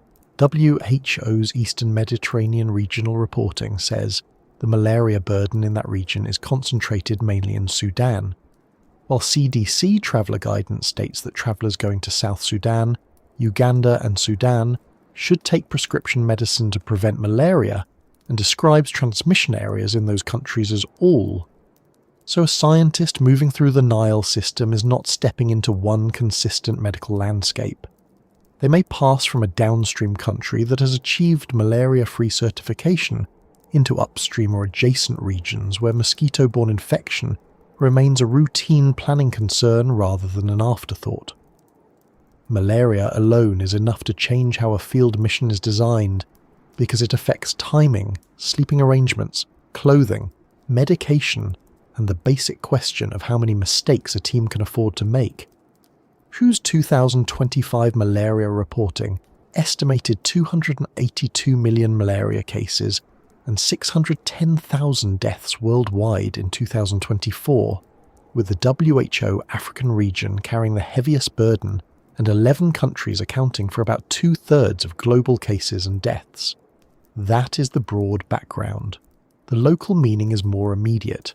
Wetlands, river margins, temporary standing water, and floodplain environments can all support mosquito breeding, and the same low-lying river country that looks scientifically valuable can also become a place where dusk changes the rules. Once evening arrives, the workday does not simply end. It becomes a health calculation. Can people stay outside? Are nets intact? Are bites already accumulating? Has prophylaxis been started correctly and tolerated? Is the nearest clinic relevant at all if the camp is many hours away by bad road or by water? It is hard to do delicate science, while also remembering that a small insect can turn a manageable field season into a medical evacuation. And malaria is only one part of the problem. The Nile and many connected freshwater environments also carry the risk of schistosomiasis, which is exactly the sort of disease that makes river research inconvenient in the most intimate way possible. WHO states that schistosomiasis infection occurs when larval forms released by freshwater snails penetrate the skin during contact with infested water. CDC's Yellow Book says bathing, swimming or wading in contaminated freshwater can result in infection and that people of all ages are at risk. Another CDC travel medicine source goes further for Africa, advising travellers to consider all freshwater sources contaminated in disease-endemic countries and to avoid bathing, swimming, wading or other freshwater contact, specifically noting that river trips can present schistosomiasis risk. For ordinary travellers, this is unpleasant enough. For scientists studying river hydrology, biology, sediments or archaeology, it is much worse, because freshwater contact is often not a leisure choice but part of the job. The very thing being studied is the thing that can infect you through the skin. That creates a frustrating contradiction at the heart of Nile fieldwork. To understand the river, researchers often need to get close to it, step into it, deploy instruments from it, or work along its edges. Yet the water itself may be a source of harm. Schistosomiasis is particularly irritating in this respect, because the exposure can seem minor. A person may not have swum or fallen in dramatically. They may simply have waded, stood, handled gear at the wrong depth, or worked from shore in ways that led to enough contact for infection. WHO explains that transmission depends on freshwater contamination with parasite eggs and suitable snail hosts, which means risk is focal and ecological rather than obvious at a glance. CDC also notes that screening for asymptomatic travellers becomes most sensitive only several weeks after exposure, so the problem is not always immediate. A team member may finish a survey, travel home, unpack their gear, and only later begin the medical side of the story. This delayed quality makes the disease even more difficult psychologically, because the field site follows you back. Add to that the basic microbiological reality of working around untreated water in hot conditions, and the body begins to feel less like a reliable instrument and more like another piece of equipment constantly in need of maintenance. Remote field work often means limited sanitation, variable food storage, hard travel, and the possibility of gastrointestinal illness from contaminated food or water. CDC's travel health resources for countries such as South Sudan, Sudan, and Uganda emphasize health preparation precisely because the combination of mosquito risk, limited medical access, and general travel hazards can compound quickly. The problem is not simply catching one named disease, it is the way heat, poor sleep, dehydration, and even a moderate stomach illness can stack together. A person who loses fluids through diarrhea in high heat is not having one bad day. They are suddenly much closer to heat exhaustion, bad decision-making, and being medically useless to the rest of the team. In remote Nile country, the body rarely fails one system at a time. It tends to let several things go wrong together. Sleep, which sounds so ordinary in safer places, becomes another battlefield. Malaria prevention often requires sleeping under bed nets, wearing more covering than the temperature would otherwise encourage, and maintaining routines that feel tedious until the first fever appears in camp. Heat already makes sleep shallow. Insect pressure makes it worse. Noise from animals, worries about security, long travel days, and the general discomfort of damp or makeshift camps take what should be a restoring process and turn it into a partial repair job. By the third or fourth poor night, the effects begin to show in memory, patience, and judgment. Heat stress guidance from WHO highlights how heat impairs health and increases accident risk, and that is before adding the strain of repeated low-quality sleep in a place where work near water demands alertness. It is one thing to discuss disease in a report. It is another to ask tired people to operate boats, handle samples, watch for animals, avoid unsafe water contact, and keep precise notes while half rested in oppressive conditions. Scientists are not weaker than other people in these moments. They are simply just as biological. There is also the matter of access to care, which changes a difficult place into a dangerous one very quickly. A heat illness near a well-connected city is one thing. A heat illness in floodplain country, after hours on water or over bad ground, is another entirely. The same is true for severe malaria, snake bite, infected wounds, or a reaction to medication. CDC traveller guidance is written for travellers, not specifically for scientists, but it reflects a truth field teams know well.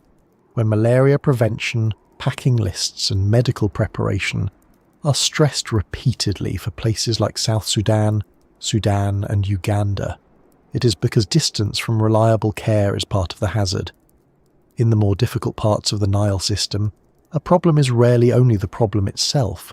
It is the problem plus transport, plus communication, plus whether the road or channel out is still passable, plus whether any local facility can do more than stabilise. A fever means something different when the nearest advanced care is a plan rather than a place. This is where the romantic idea of the expedition begins to look rather thin. On paper, it sounds stirring to say a team will travel into a difficult river region and gather data from places few others have studied recently. In practice, the work can collapse under the oldest pressures imaginable. Too hot, too wet, too many insects, not enough safe drinking water, a stomach bug in camp, a cut that becomes infected, a fever that might be malaria and cannot be shrugged off, a team member too exhausted to think clearly around boats or wildlife. WHO's heat health material is very plain on this point. Heat can trigger dehydration, heat exhaustion, and heat stroke, and can worsen other conditions. The Nile's more difficult reaches add disease exposure and logistical remoteness on top of that.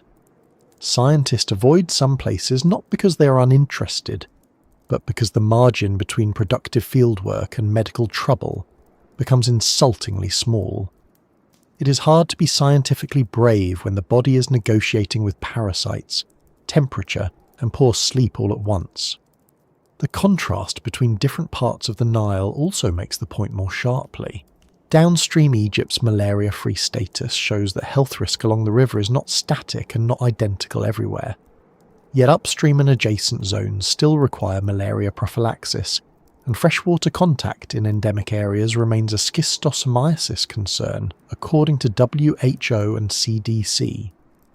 So when outsiders talk about the Nile, as though it were one consistent working environment, they miss how much the medical reality changes from section to section. A downstream archaeological survey in one context is not the same as a wetland ecology mission in South Sudan, nor is a riverine assessment in Sudan the same as a heritage study near a more accessible urban corridor. The same famous name contains very different probabilities of fever, dehydration, insect exposure, and safe evacuation. That variation matters because it determines where science is merely demanding and where it becomes something closer to a prolonged health gamble. There is an especially cruel irony in the way these risks interact with curiosity. The places that are wettest, least built up, and hardest to access are often the very places scientists most want to study. Wetlands are biologically rich. River margins preserve clues about hydrology, disease ecology, fisheries, and past settlement. Marginal areas can reveal how the river changes through time. Yet those same places maximize mosquito exposure, increase the chance of water contact, complicate hydration and sanitation, and make rescue slow. A clean office theory about where the best data might be collected can survive exactly until the first week of field conditions. After that, the real question is not only whether the data exists, it is whether the people collecting it can stay healthy long enough to collect it well. In difficult Nile environments, the answer is sometimes no, or at least not without such heavy logistical support that the mission changes shape entirely. Science may love a hard question, but budgets, medicine, and the human liver remain annoyingly conservative. All of this helps explain why experienced researchers often sound less adventurous than the public expects. They talk about vector control, prophylaxis, hydration, camp hygiene, rest cycles, freshwater avoidance, evacuation planning, and local medical partnerships. They sound cautious because caution is what keeps the science alive. The river does not only test equipment and theory, it tests blood sugar, sleep, skin, immune systems, and the boring discipline required to keep drinking, covering up, resting, and refusing unnecessary exposure. Most of the time, what keeps a field season from becoming a disaster is not drama but routine. Did everyone take the medication? Did anyone ignore the net? Did someone wade when they should not have? Did the team push into the hottest part of the day because the schedule looked tight? Did minor illness get treated as a nuisance until it was no longer minor? These questions are not exciting, but they are the ones that decide whether people come back with notebooks and samples, or come back with stories they would rather not repeat. So when scientists still avoid certain parts of the Nile, staying alive is not melodrama. It is exactly the right phrase, though perhaps more practical than it first sounds. In the hardest stretches, survival is not usually threatened by one theatrical moment. It is threatened by accumulation. Heat that takes a little too much. Water that gives parasites instead of relief. Mosquitoes that work the dusk shift with grim professionalism. Sleep that never fully repairs. Distance from care that turns moderate illness into serious risk. None of this makes the river cursed or unknowable. It makes it costly in the most direct way a place can be. And once a region begins charging that kind of cost just to keep a team healthy and functioning, the river stops being only a scientific problem and becomes something else as well. A place where logistics, biology and politics all begin deciding together who gets to stay, who has to leave, and which stretches remain too risky to enter with any confidence at all. There is a point where a hard landscape stops being the main problem and people become the larger one, not because nature has grown kinder, but because borders, armed groups, governments, checkpoints, permits, suspicion, and conflict begin to decide whether a river can be touched, crossed, studied, or even photographed. This is where a famous river becomes something else entirely. It stops being only a line of water and becomes a corridor of control. That matters enormously for the Nile, because the Nile is not the river of one country moving through one political system. The Nile Basin Initiative describes the basin as an intergovernmental partnership of 10 member states, namely Burundi, DR Congo, Egypt, Ethiopia, Kenya, Rwanda, South Sudan, Sudan, Tanzania, and Uganda, with Eritrea participating as an observer.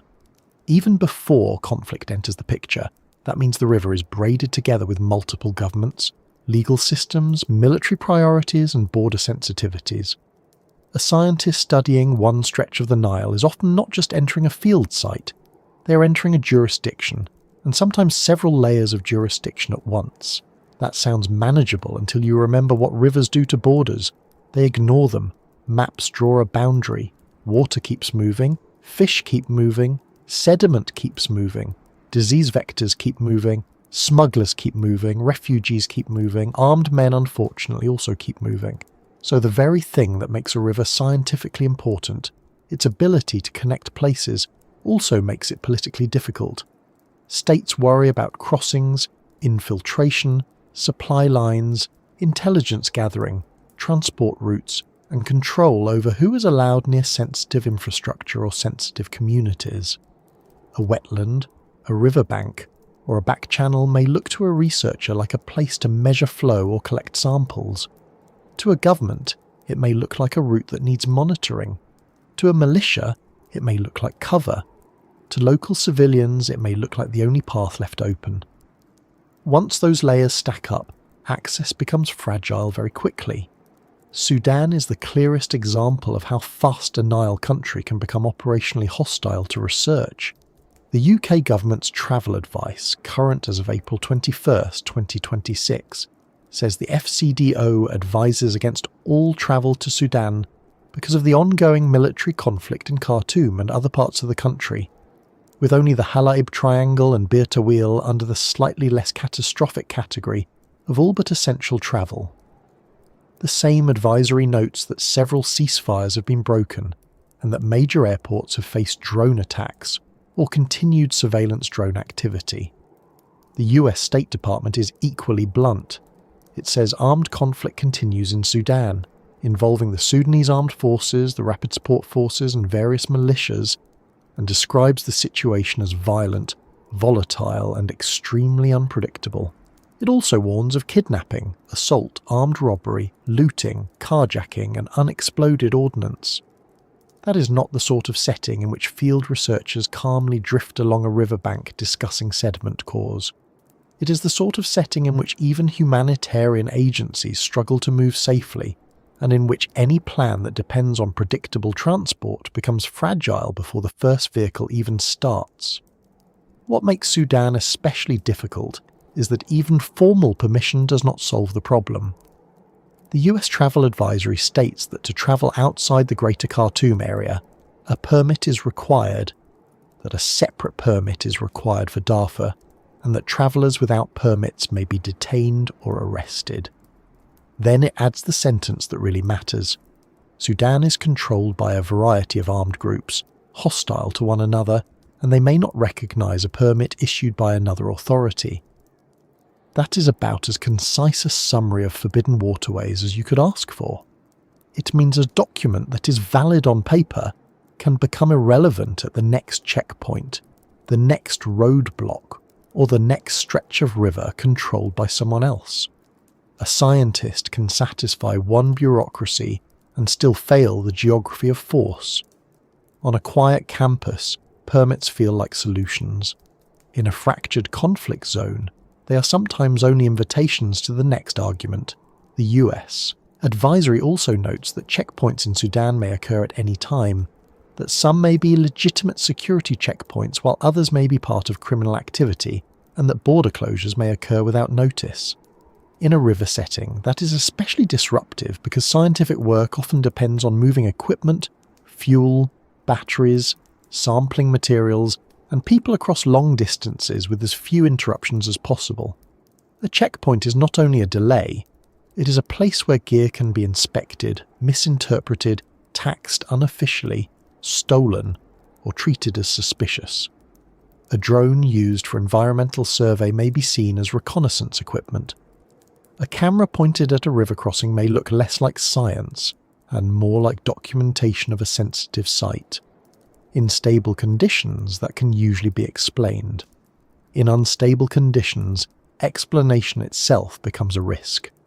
South Sudan presents a different but equally severe version of the same problem. The UK government says plainly that it advises against all travel to South Sudan because of the risk of armed violence and criminality. It adds that the political and security situation remains unpredictable, that it could deteriorate rapidly, and that routes into and out of the country may be blocked if the situation worsens. The detailed safety guidance goes further, describing armed conflict as common throughout South Sudan, warning that fighting often starts quickly and unpredictably, and noting regular attacks by armed groups on key roads, as well as the presence of road checkpoints operated by soldiers or other armed men.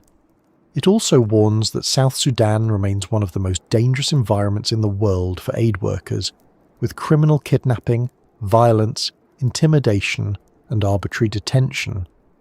None of this is compatible with the ideal picture of a long, careful research season built around trust, routine movement, and calm observation.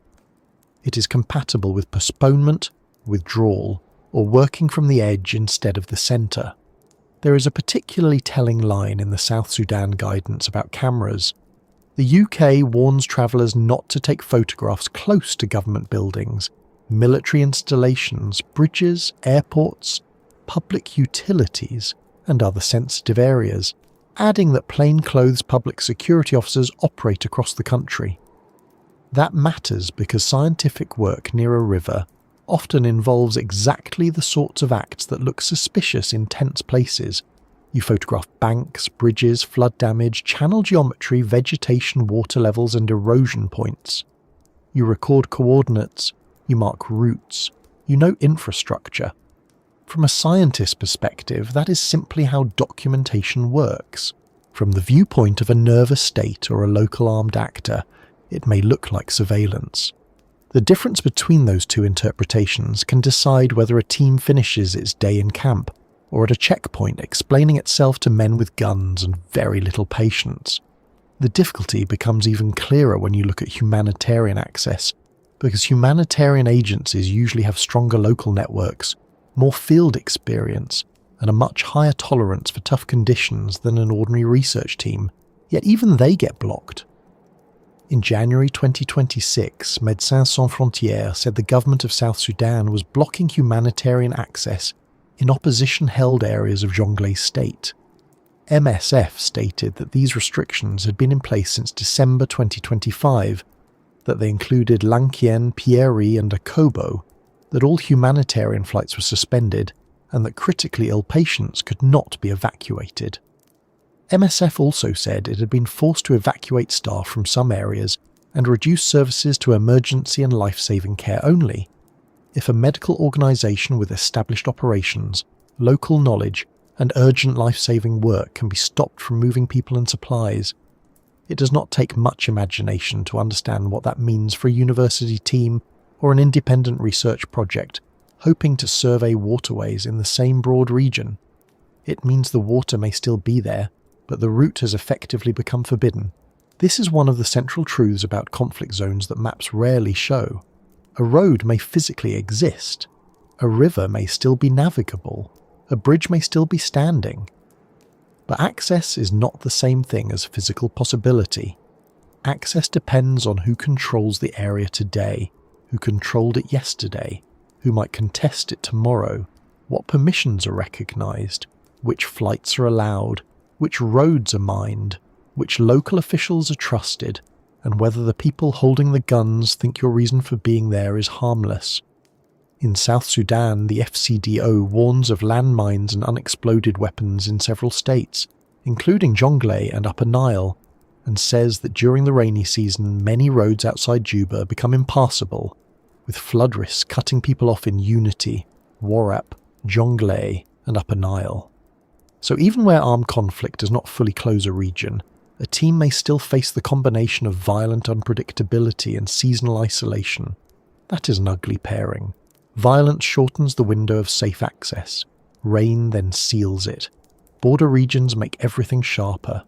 The US State Department's Ethiopia Travel Advisory, updated on April 1st, 2026, says not to travel within 50 kilometers of the border areas with Sudan and South Sudan because of crime, kidnapping, armed conflict and unrest, and says US government employees need special authorization to go there due to safety risks. It adds that sporadic violent conflict is common in those border zones. The UK's Ethiopia guidance similarly warns against travel close to some border areas. This matters for the Nile because parts of the basin and several important tributary systems lie near exactly these kinds of edges. A scientist looking at the basin on a hydrological map sees connected waters. Security services see frontier zones. The river does not care where a border is. The people responsible for controlling those borders care very much. Sudan's Blue Nile region also shows how even places that sound like pure geography quickly become part of wider conflict. A protection alert published on Relief Web in April 2026 reported new displacement in Blue Nile State linked to hostilities near the Ethiopian border. Even without dwelling on every movement of every armed actor, the meaning is clear enough. When hostilities flare in a state whose very name reminds you that the river is there, science becomes secondary to survival, evacuation, and access negotiation. A researcher may be interested in floodplain ecology or river morphology. The local population may be more concerned with where to sleep safely that night. In such conditions, a waterway is not only a research corridor, it is a line of flight, supply, fear, and sometimes attack. There is also a quieter form of restriction that matters just as much as active combat. Even where there is no front line in sight, governments in tense regions often treat movement near rivers, dams, bridges, and border infrastructure as sensitive. That is not unique to the Nile, but the Nile amplifies it because water in this region is politically charged. It is tied to irrigation, electricity, food security, internal legitimacy, and relations between states. The basin countries created the Nile Basin Initiative in part to promote cooperative management and regional peace and security, which tells you something important by itself. The river has long required political handling in addition to scientific understanding. When a resource needs a regional intergovernmental structure just to help manage it cooperatively, that resource is not politically neutral. Scientists entering such a landscape do not arrive in a vacuum. They arrive inside old arguments about rights, control, development, and suspicion. That suspicion can make even harmless activities look loaded. Water sampling may be read as a resource assessment for someone else's benefit.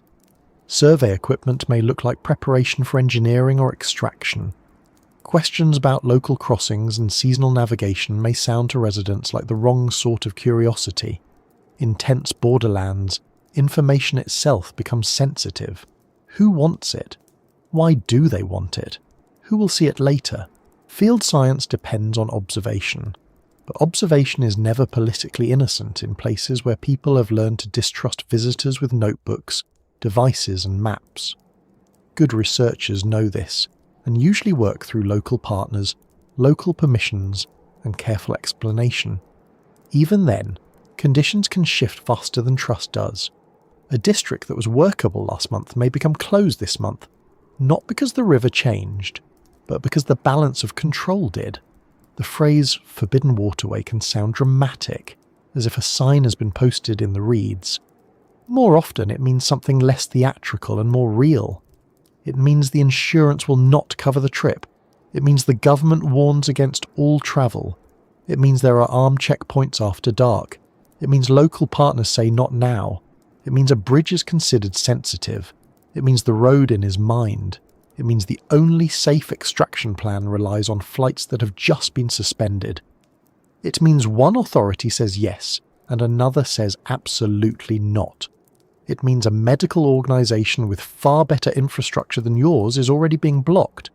It means a permit is valid only until the next armed group. It means the river is open in the physical sense and closed in every operational sense that counts.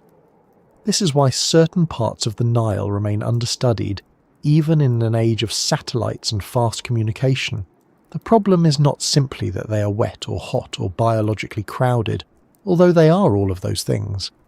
It is that a river moving through unstable states and contested borderlands stops being just a scientific object. It becomes a security problem, a diplomatic problem, a permit problem, a convoy problem, and sometimes a moral problem. A team may technically be able to enter an area. The better question is whether entering helps anyone enough to justify the risk to local staff, drivers, guides, interpreters, and communities who cannot simply leave on the next flight home. Responsible scientists think about that. Responsible scientists also know when a research question has to wait, because the waterway has been claimed, narrowed, or effectively closed by conditions on land. There is something sobering in that. We tend to imagine that if a place is important enough, knowledge will eventually push through by sheer persistence. Sometimes it does, but borders and conflict remind us that access is never guaranteed, not even to one of the most famous rivers on Earth. A channel may have carried traders, armies, refugees, and stories for centuries, yet still become unavailable to the very people trying to understand it carefully.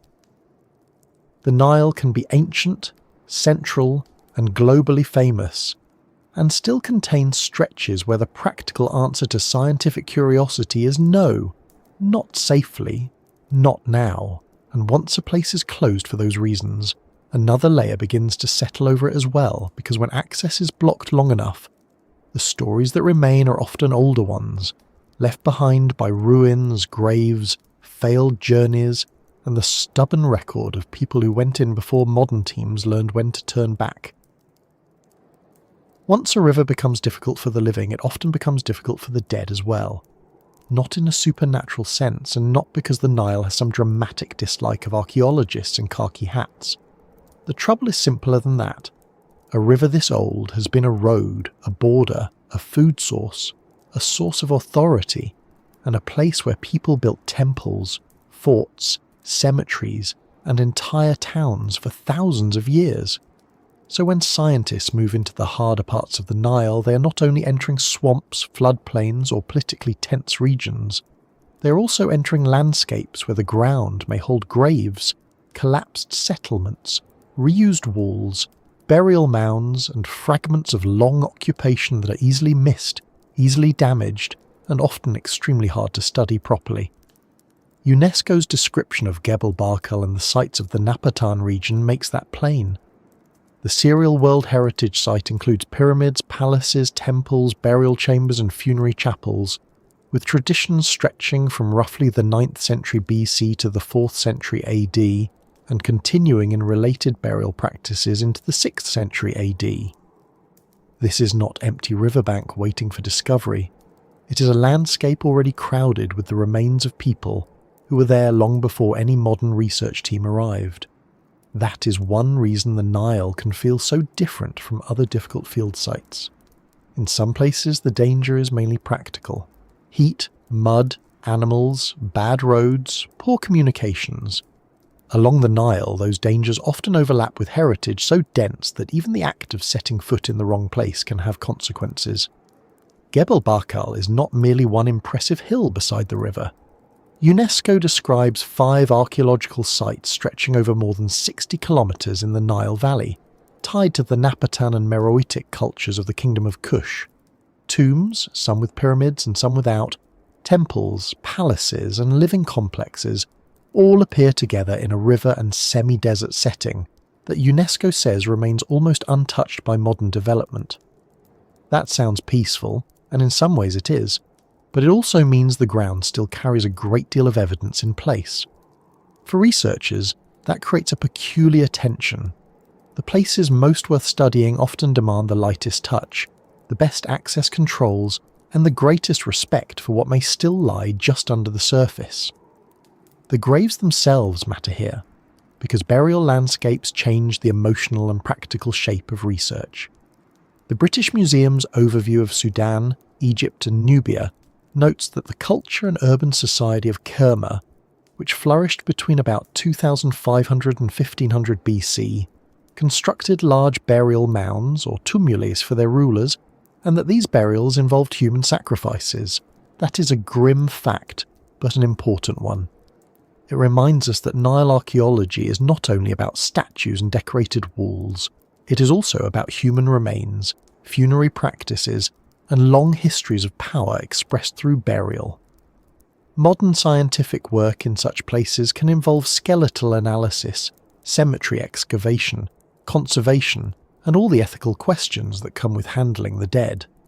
So when a stretch of river is hard to reach, unstable or politically dangerous, the result is not only delayed science, it is delayed access to cemeteries and burial grounds that may already be eroding, flooding, looted, or slipping from context.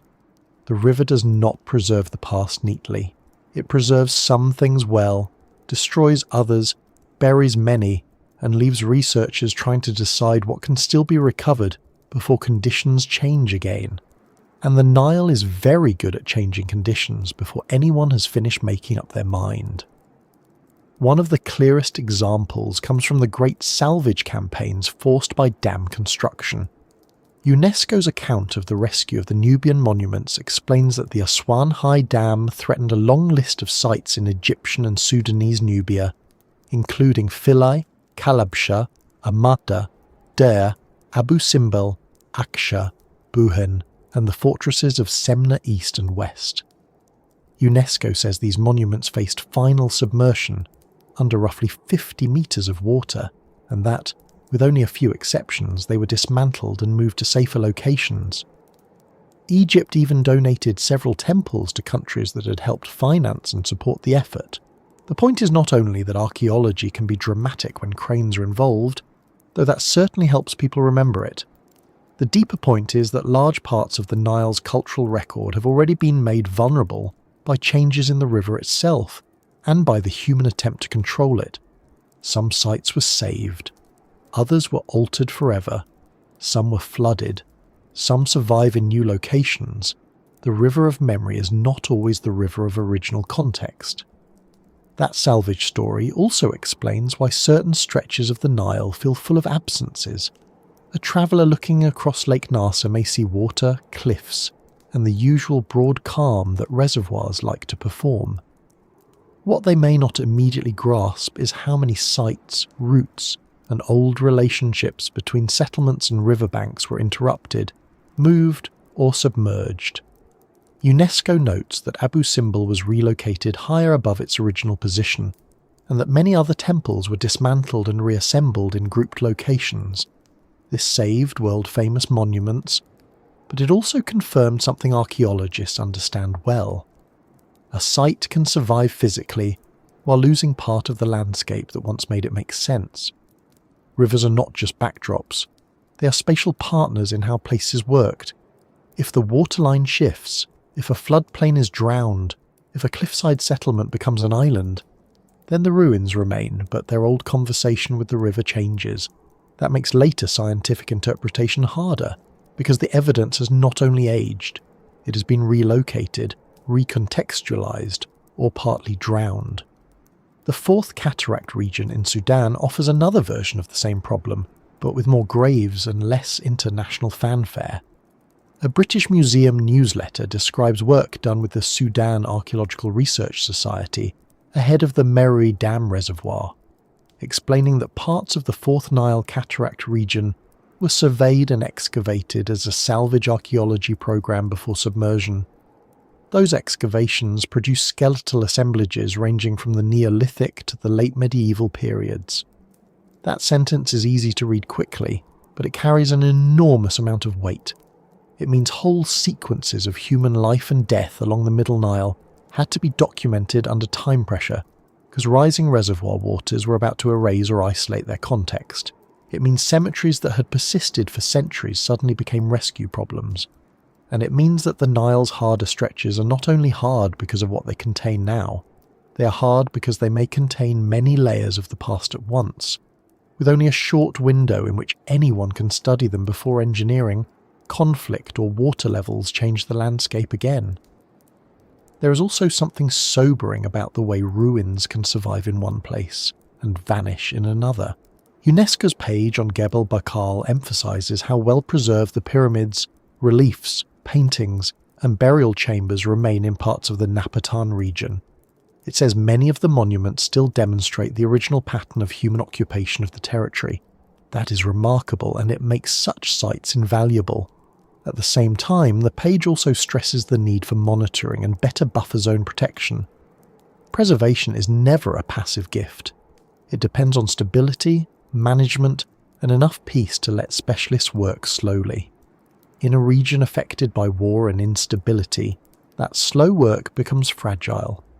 The very qualities that make a site precious, its intact setting, its preserved paintings, its still readable burial chambers, also make it vulnerable to neglect, looting, conflict damage, and the simple fact that people under pressure have other priorities besides conservation.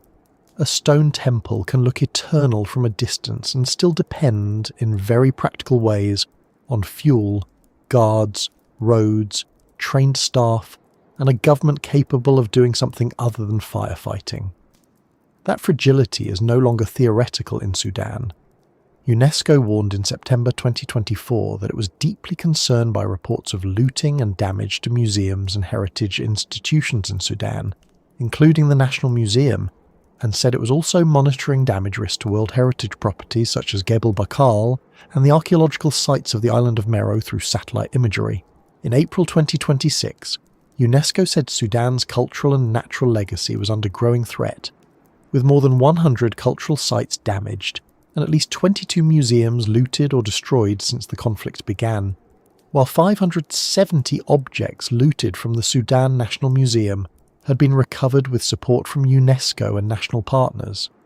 That is not a side story. It means the past along the Nile is under active pressure in the present. For scientists, that changes everything.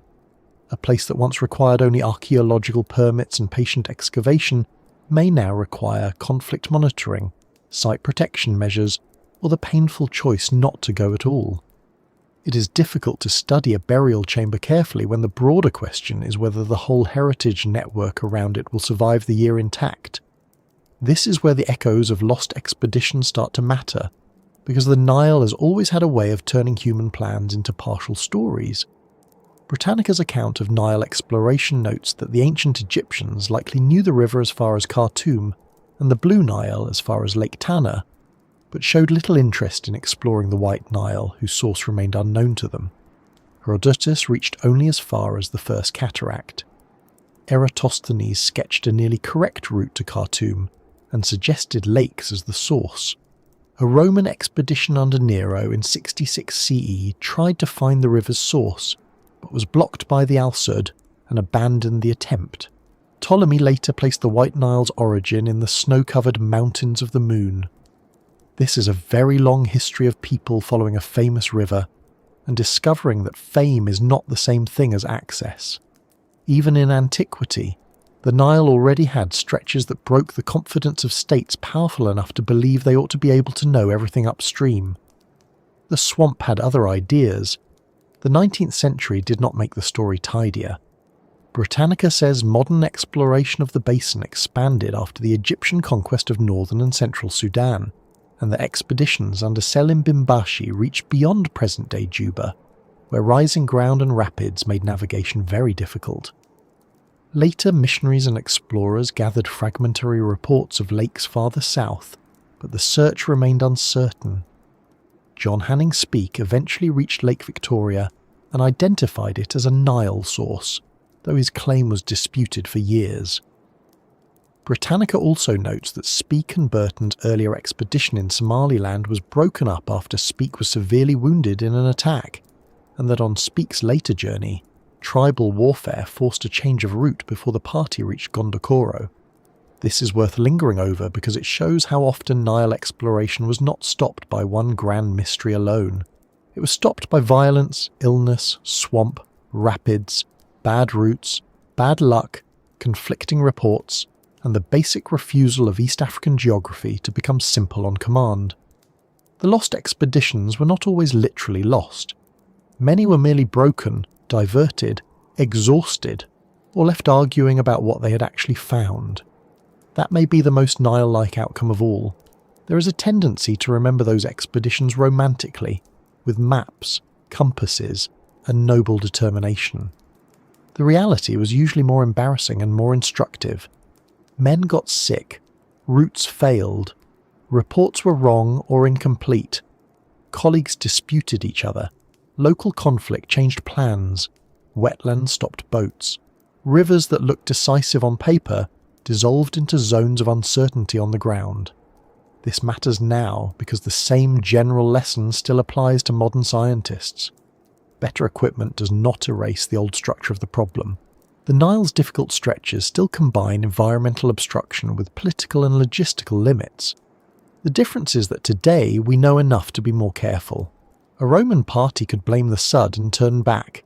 A modern field team turns back because the same swamp is still operationally difficult, because conflict may now lie around it, because heritage may be vulnerable within it, and because the people planning the work know that curiosity is not a medical or moral exemption. The echoes of the old expeditions survive not just as stories, but as warnings in a more professional vocabulary. There is another quieter reason ruins and graves make certain Nile stretches hard to study.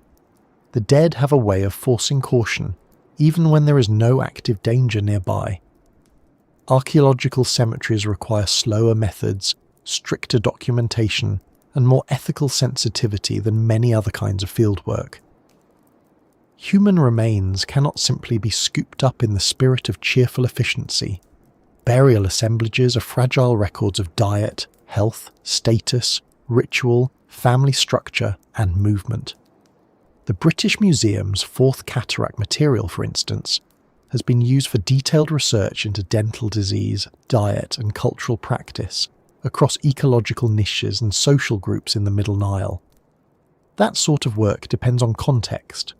Lose the cemetery setting, lose the stratigraphy, lose the associated material, and the human story narrows quickly. This means that in dangerous or unstable Nile regions, Archaeology may be postponed not only because the researchers are at risk, but because rushed excavation of graves can destroy the very evidence it claims to save. Sometimes the most responsible decision is not to push harder, but to leave the dead where they are until conditions allow proper work. Scientists do not like admitting that, because it sounds like retreat. Often it is actually discipline, and so the Nile keeps producing this layered kind of difficulty, where a ruined temple is not just a monument, a cemetery is not just a site, and an old expedition is not just a historical anecdote. Each one changes how the river is approached. Gebel Barkal's temples and pyramids show that the Middle Nile carried kingdoms whose sacred geography still sits beside the water. Kerma's tumuli remind us that burial and power were written into the landscape in unmistakably human terms. The Nubian salvage campaigns show how engineering can force the rescue, movement, or loss of whole chapters of river history. The Meroe dam work shows that graves from the Neolithic to the late medieval period can vanish beneath reservoirs if archaeologists do not move quickly enough. UNESCO's recent warnings show that war can damage museums, loot collections, and endanger river heritage even before flood or erosion gets the chance. And the long search for the Nile's sources shows that generations of explorers kept meeting the same blunt fact. This river does not yield all of itself at once. That is why the harder parts of the Nile can feel heavy in a way that goes beyond simple danger. A wetland may be difficult because it is impassable. A border zone may be difficult because it is controlled. But a river reach lined with ancient ruins, buried cemeteries, salvage sites, and damaged heritage carries another kind of pressure. It asks researchers to move carefully through time as well as space. It asks them to consider not only whether they can reach a place, but whether reaching it now helps or harms. It asks whether the evidence is stable enough to record, whether the local institutions protecting it are still functioning, whether conflict has made the site too exposed, and whether the dead, once disturbed, can be studied with the patience they deserve. The Nile has always been a keeper of remains, but it is not a tidy archive. It stores its past under sand, inside burial chambers, beneath reservoir water, and in stretches of country where safe access comes and goes. Which means the scientists who hesitate are not always turning away from mystery. Quite often they are turning away from a place where history is simply too exposed, too fragile, or too costly to touch without making things worse. And that is exactly where the next problem begins, because even with modern tools, permits, and data, there are still stretches where the river itself seems to say that understanding must happen from the edges first, if it can happen at all. Modern science arrives at the Nile with a great deal more than a notebook and a hopeful expression. It brings satellites, hydrological models, radar imagery, GIS layers, portable sensors, automated stations, forecasting systems, databases, and enough computing power to make older expeditions look like arguments conducted with compasses. The Nile Basin Initiative now runs or hosts a wide set of monitoring and information systems, including a regional hydrological monitoring system, a river flow forecast system, a flash flood early warning system, a drought early warning system, Earth observation products, and a basin-wide water quality database launched in 2023 to centralize data from national monitoring campaigns and continuous monitoring across the basin. On paper, that sounds like the sort of toolkit that should finally bully a difficult river into behaving. It does not. What it does instead is make the limits clearer, sharper, and harder to ignore. That is the part people often miss. Better science does not always make a place feel easier. Very often it makes professionals more cautious, because good tools reveal how much uncertainty still remains. The Nile Basin is not one river in one country. The Nile Basin Initiative describes it as a transboundary system spanning 11 countries, with rising abstractions, land use change, pollution, climate pressures, and a growing need for cooperation and coordination across the basin. Once a scientist works at that scale, the old fantasy of a single clean field answer begins to look very flimsy. Every new layer of information is useful, but it also reveals how much of the river's behaviour depends on conditions beyond one site, one season, or one national border. That tends to produce less swagger, not more. There is also a very practical reason for the hesitation. Large river basins run on data, and basin data is rarely as complete as outsiders imagine. A Nile basin study using Earth observation data noted that the hydrometeorological gauging network is meagre, and that in situ data are generally not easily accessible. The same study found that official Nile basin rain gauges registered with the World Meteorological Organization appeared to have substantial data gaps, making independent verification of rainfall products cumbersome. That is an awkward thing to learn about a famous river. People tend to assume that global importance guarantees dense, tidy records. In reality, importance often guarantees argument, patchy archives, uneven national capacity, and long stretches where the data exists in pieces, rather than as one coherent story. A scientist can build a model on that foundation, but they do so while knowing the foundation is still being repaired. Remote sensing helps enormously, of course. That same Nile basin study argued that Earth observation can complement the lack of available and accessible in situ measurements, and it pointed to major advances in satellite-derived products for rainfall and other hydrological variables. The problem is that complement is not the same as replace. Satellite data can show extent, pattern, change and trend, but it still has to be interpreted, calibrated and tested against reality. If the ground network is sparse, some of that checking remains difficult. That is why modern science hesitates. Not because it lacks tools, but because it knows exactly how much interpretation those tools require. A satellite image can make a floodplain look beautifully legible. It does not tell you all by itself whether a wet area is functionally connected to the main channel, whether a gauge downstream is behaving reliably, or whether the local ground conditions match the clean geometry on the screen. Wetlands are where this becomes especially obvious. The Nile Basin's own wetland baseline inventory states that its output has to be understood as a top-level overview and a starting point for further smaller-scale detailed assessments. That is refreshingly honest language. It tells you that even after basin-wide inventory and mapping work, the result is still the beginning of understanding rather than the end of it. A famous river gives people the impression that the broad picture must already be settled. But wetlands are awkward in exactly the wrong way. They're wide, seasonal, ecologically complicated and often difficult to reach. So even after mapping them, scientists still need finer local work to answer the questions that actually matter on the ground. Modern science hesitates because it knows the difference between an overview and a solved problem. The Sud is probably the best example of this modern caution. A 2021 hydrologic modelling study of the Sud wetland used limited in situ data together with satellite-based estimates of inundation, precipitation and evapotranspiration to build a model. The researchers said directly that data uncertainty had to be balanced against model complexity. They also said the model could be improved substantially if more accurate estimates of inflow and inundation extent were available. Most tellingly, they highlighted the challenge of distinguishing areas that are physically connected to the Sud water body from areas that appear connected but are not hydrologically contributing to the main body that regulates outflows. That is a very modern form of hesitation. It is not a refusal to study the wetland. It is a refusal to pretend the model knows more than the data allows. That distinction matters more than it sounds. To an outsider, water is water. To a hydrologist, some wet areas are active parts of the system, and some are merely nearby in a visually unhelpful way. In a place like the Sud, that difference can decide whether a flood pulse is understood correctly, whether outflow is modelled correctly, and whether a planning decision based on the model has any real value.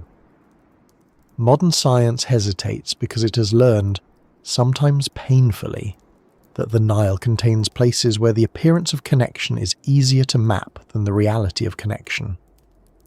A beautiful satellite image can still leave you arguing over what the water is actually doing. The river, meanwhile, continues with the calm indifference of something that has never had to present at a conference. Extreme floods add another layer of caution, because they can make historical assumptions look foolish very quickly. NASA reported that in 2021, water levels in some South Sudan rivers and wetlands rose to the highest levels observed by satellites in decades and stayed that way for months, affecting more than 800,000 people and forcing more than 200,000 from their homes. When a flood persists on that scale, it does not merely produce a dramatic image. It disrupts travel, damages infrastructure, alters routes, changes ecological conditions, and makes field validation harder precisely when it is most needed. A scientist looking at such events learns to distrust the comforting thought that last year's access plan, last decade's baseline, or the usual seasonal behaviour will necessarily hold. Modern science hesitates because the basin can still produce events large enough to override habit. Newer work from 2025 on flood risk in data. Scarce South Sudan makes the same point from another angle.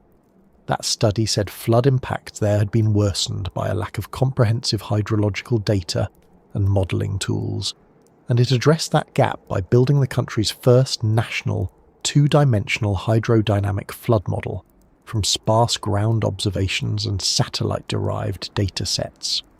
It also reported that during the 2021 to 2023 flood event, Nile water was observed flowing toward the Kassel Basin via Lake Noy and Nerbois, challenging a long-standing assumption in regional hydrological studies. That is exactly the sort of result that makes modern researchers careful, not because they learned nothing, but because they learned that even a widely discussed river can still surprise the literature when conditions become extreme enough. Climate change makes this caution even more rational. A 2025 study in Communications, Earth and Environment described the Nile Basin as a freshwater resource for more than 300 million people, facing unprecedented hydrological risks under climate change and transboundary water disputes. The authors also said basin-wide projections of extreme streamflow events remain limited by fragmented modelling and insufficient integration of climate uncertainty. In other words, even as models improve, the basin is entering conditions where old expectations may no longer be reliable enough. If a scientist hesitates in that context, it is not because they distrust science, it is because they trust it enough to respect its present limits. Predicting a system under changing climate, uneven data, and political tension is not the same as measuring a stable pipe in a laboratory.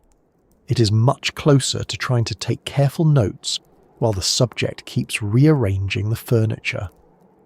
There is another subtle reason the best researchers sound cautious. Modern science is collaborative by nature, and the Nile demands collaboration at a scale that is hard to fake. The Nile Basin Initiative says sustainable management in a transboundary basin requires cooperation and coordination among actors within and across basin countries. It has also had to build regional monitoring systems precisely so countries can share better hydrological information and support planning, hazard preparedness and climate adaptation. That tells you something important. On a river this large, no one country, one university or one field team can claim full operational understanding by itself. Knowledge is distributed, permissions are distributed, risks are distributed, and so is the data. Scientists hesitate because every serious answer depends on people and institutions beyond their immediate control. Even the basin's monitoring infrastructure reflects that long unfinished effort. The NBI Hydromet project says it is establishing a regional network of 60 hydrological stations, upgrading 9 national data centres, and using redundant transmission methods such as satellite and GPRS to improve reliability. That is impressive progress, but it also reveals the underlying reality. Better basin-wide monitoring is still being built. If a famous river were already perfectly observed, there would be no need to put this much effort into constructing a more reliable shared system. The existence of the project is itself evidence that modern science, institutions and governments understand the old arrangement was not enough. Hesitation in that sense is not backwardness. It is the professional recognition that the data foundation has been improving, but is not magically complete just because the tools look modern. And there is the human side of all this, which technology does not erase. A sensor can be installed, but someone still has to maintain it. A station can be planned, but someone still has to reach it. A water quality database can centralize information, but someone still has to collect, transmit, clean, compare, and trust that information. The NBI says its water quality database was launched in 2023, and that the basin is also using continuous monitoring for water quality. That is a strong sign of scientific modernization. It is also a reminder that the work is ongoing, because databases do not make water behave. They merely organize what people have managed to observe so far. A river system this large does not become fully known in one technological leap. It becomes slightly less unknown. One maintained sensor, one shared data stream, one checked model, and one difficult field season at a time. This is where the public idea of science often goes astray. People imagine that modern tools eliminate uncertainty. Scientists usually know that modern tools redistribute it. The uncertainty moves from, can we see this at all, to what exactly are we seeing, and then to how much confidence should we place in this interpretation? That is a more advanced problem, but it is still a problem. In the Nile, a remote image may show inundation clearly while leaving hydrological connectivity uncertain. A forecast system may improve preparedness while still depending on station networks that are being expanded. A climate model may signal rising flood risk, while also acknowledging fragmented modelling and incomplete integration of uncertainty. Science hesitates because it prefers calibrated confidence to loud confidence, and the Nile is particularly good at exposing the difference. The river also punishes overconfidence faster than many systems do. In some scientific fields, a poor assumption can sit quietly in the literature for years without causing much daily trouble. On a river like the Nile, especially in data-scarce wetland regions, a bad assumption can mean the wrong flood pathway, the wrong risk estimate, the wrong water balance conclusion, or the wrong operational plan. The 2025 South Sudan flood study is useful, precisely because it showed a result that undercut a long-standing assumption under high-flow conditions.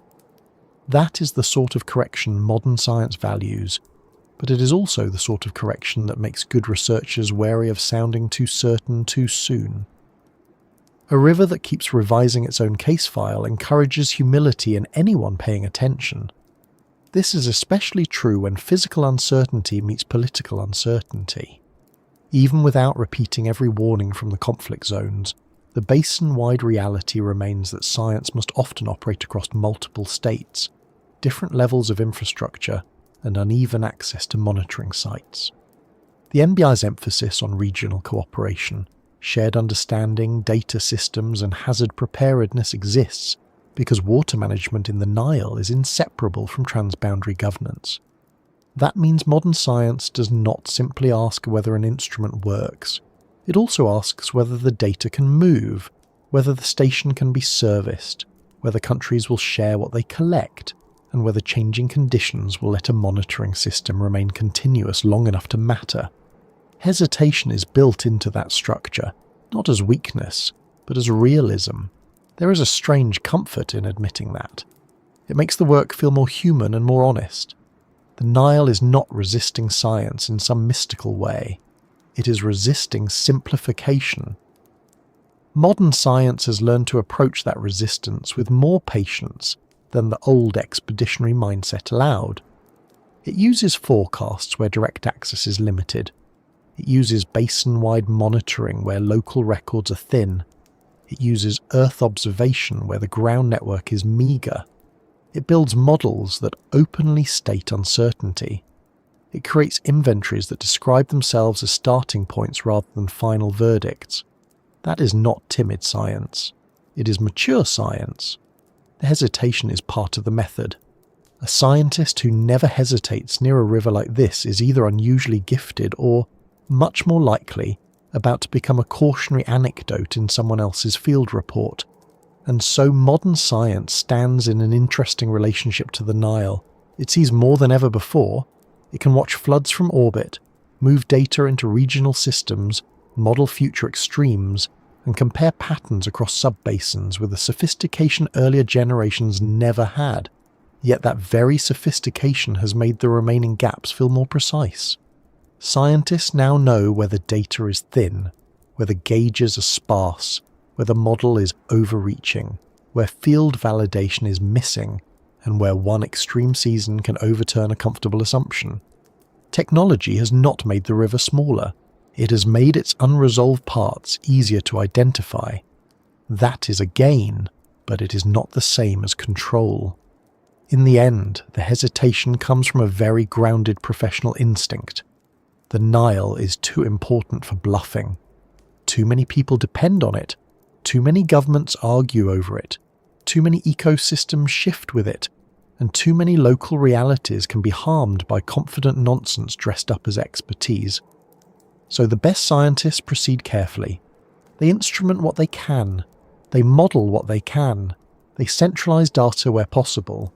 They compare remote sensing with the limited ground truth available. They admit when an inventory is only a baseline. They revise when floods reveal something new. They keep building shared systems because the basin is still not observed evenly enough.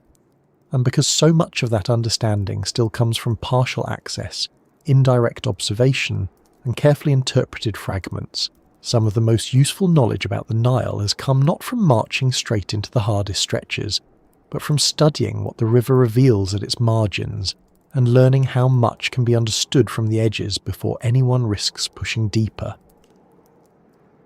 There is a practical truth hidden inside all this caution. When researchers cannot safely move into the hardest parts of the Nile, they do not simply give up and go home muttering about reeds and bureaucracy. They change where they stand. They work from the margins, from the channels that remain reachable, from floodplain edges, from older cores, from safer stations, from local partnerships, from remote sensing, from whatever parts of the system still allow careful observation without asking people to take foolish risks. That may sound like a compromise, but it has turned out to be one of the most productive habits in Nile science.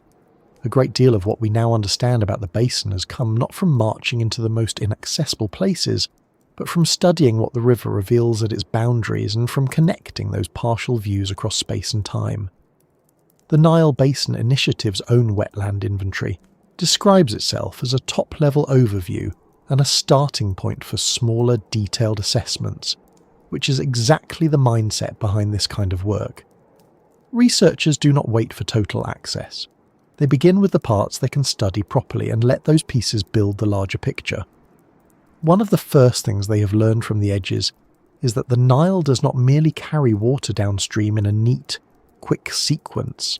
It stores, slows, spreads, and remembers. That lesson becomes especially clear in and around the Sud. The Nile Basin Wetland Inventory states that the Sud stores floodwaters, traps sediment from the Bahr el Jebel, loses roughly 55% of incoming water to evapotranspiration, and experiences water level fluctuations of up to 1.5 meters depending on seasonal flooding. Even without entering every difficult interior section, researchers working around the Sud's margins could already see that this was not a passive swamp on the side of the main event. It is one of the places that changes the timing and character of the whole White Nile. In other words, the edge of the wetland teaches you something about the behaviour of the entire river. That picture has become even sharper with newer hydrological work.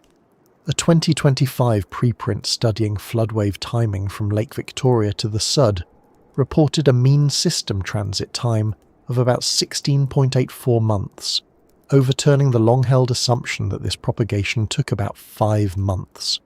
The same work describes the White Nile from Lake Victoria through Lakes Kyoga and Albert to the Sud as a lake-river wetland corridor in which flood propagation, storage and attenuation had remained poorly quantified. That is a striking lesson to pull from edge-based observation and linked data sets. It means the river has a much longer memory than many people assumed. The water moving into a wetland system today may still be shaping downstream conditions more than a year later. A famous river can look immediate on a map and still behave like a very patient machine. Researchers have also learned that the Nile's visible surface is only part of the story. which is why modern monitoring from safer or more accessible vantage points has become so valuable. A 2025 study combining Sentinel-1 radar with Sentinel-2 optical imagery developed monthly 10-metre surface water maps for the Nile basin with accuracy exceeding 94.5%. The study says this matters especially because persistent cloud cover driven by tropical air currents and monsoonal shifts makes consistent optical monitoring difficult. It also reports that surface water is generally more abundant in the south, scarcer in the north, east and west, and concentrated in the central basin. That is exactly the kind of basin-scale knowledge that does not require a scientist to stand knee-deep in every risky channel. By learning to track the river from above, and by building methods that can still work when clouds interfere, researchers have learned how to watch the Nile change month by month, even where direct access is unreliable. That does not mean the satellite view solves everything. In fact, another major lesson from the edges is that the Nile punishes lazy interpretation. The 2021 SUD hydrologic modelling study said openly that data uncertainty limits model complexity there, that the connectivity of wetland areas is difficult to discern from MODIS imagery, and that recent satellite-derived data suggest earlier models overpredicted flooded area and did not capture the wetland storage and attenuation behaviour accurately. The authors also stressed that one major challenge is separating areas that look physically connected from areas that are not hydrologically contributing to the main body regulating outflow. That is an important correction, and it came precisely because researchers combined limited field observations with remote estimates rather than pretending the image alone was enough. The edge lesson here is simple. Looking is not the same as knowing. A broad wet patch on a screen may belong to the system in one sense, and not in the sense that matters most for water balance. That kind of caution has improved the science, not weakened it. The same SUD study says model structure and performance could be substantially improved if better inflow estimates and inundation extents were available. There is a lot of honesty packed into that sentence. It means researchers are no longer satisfied with dramatic generalities about the wetland. They want to know which parts store water, which parts pass it along, which parts only appear connected, and which assumptions need to be retired. Working from the edges has taught them that uncertainty itself has structure. Some things are unknown because no one can get there easily. Some are unknown because the data arriving from different methods does not line up cleanly. Those are not the same kind of ignorance, and modern Nile science has become much better at telling them apart. The river's edges have also revealed how much can be learned from shared monitoring rather than heroic individual expeditions. The Nile Basin Initiative's Water Quality Database, launched in 2023, was built to centralise data from national water quality monitoring campaigns, as well as continuous monitoring throughout the basin. According to the NBI, it already contains almost 45,000 physico-chemical analyses and is intended to improve knowledge of basin water quality and support decisions about where action is needed. That may sound less romantic than a canoe disappearing into papyrus at dawn, but it's exactly the sort of tool that makes real progress possible. Researchers do not need one dramatic entry into a forbidden stretch if they can steadily build shared evidence from many monitored edges. A basin this large becomes understandable only when information accumulates in a disciplined way. There is another thing learned from the edges, and it concerns the river's older landscapes rather than the water moving through it now. Floodplain margins, drill cores, and safer archaeological zones have shown researchers that the Nile's channels have not held still through history nearly as obediently as people once imagined. A quaternary science review study on the Saqqara-Memphis floodplain reported that the Nile channel there shifted eastward during the Old Kingdom at about 1.64 kilometers per century, and that siltation rates in the floodplain also changed over long periods. That tells researchers something valuable, even when the harder river stretches remain inaccessible. It tells them that ancient settlement, harbour use, burial placement, and agricultural land cannot be understood by projecting the modern river backward as if it has always occupied the same line. The edges of the floodplain, when cored and studied carefully, become a record of where the Nile used to be and how people once lived with a different arrangement of water. That is a powerful reminder that some of the best Nile science does not begin in the centre of the most dangerous place. It begins where the evidence has been deposited and preserved well enough to read. Sediment cores, old levee remnants, abandoned channels, and archaeological margins can tell researchers where floodwater once moved, where a channel migrated, how quickly mud accumulated, and why a famous site now sits farther from active water than it once did. In other words, the river leaves clues at its edges. It does not make life easy, but it does record itself, and patient work on those records has helped researchers reconstruct vanished waterways without having to force access everywhere at once. The margins have also taught scientists that the Nile's wetlands are not only hydrological features, they are major climate-relevant landscapes in their own right.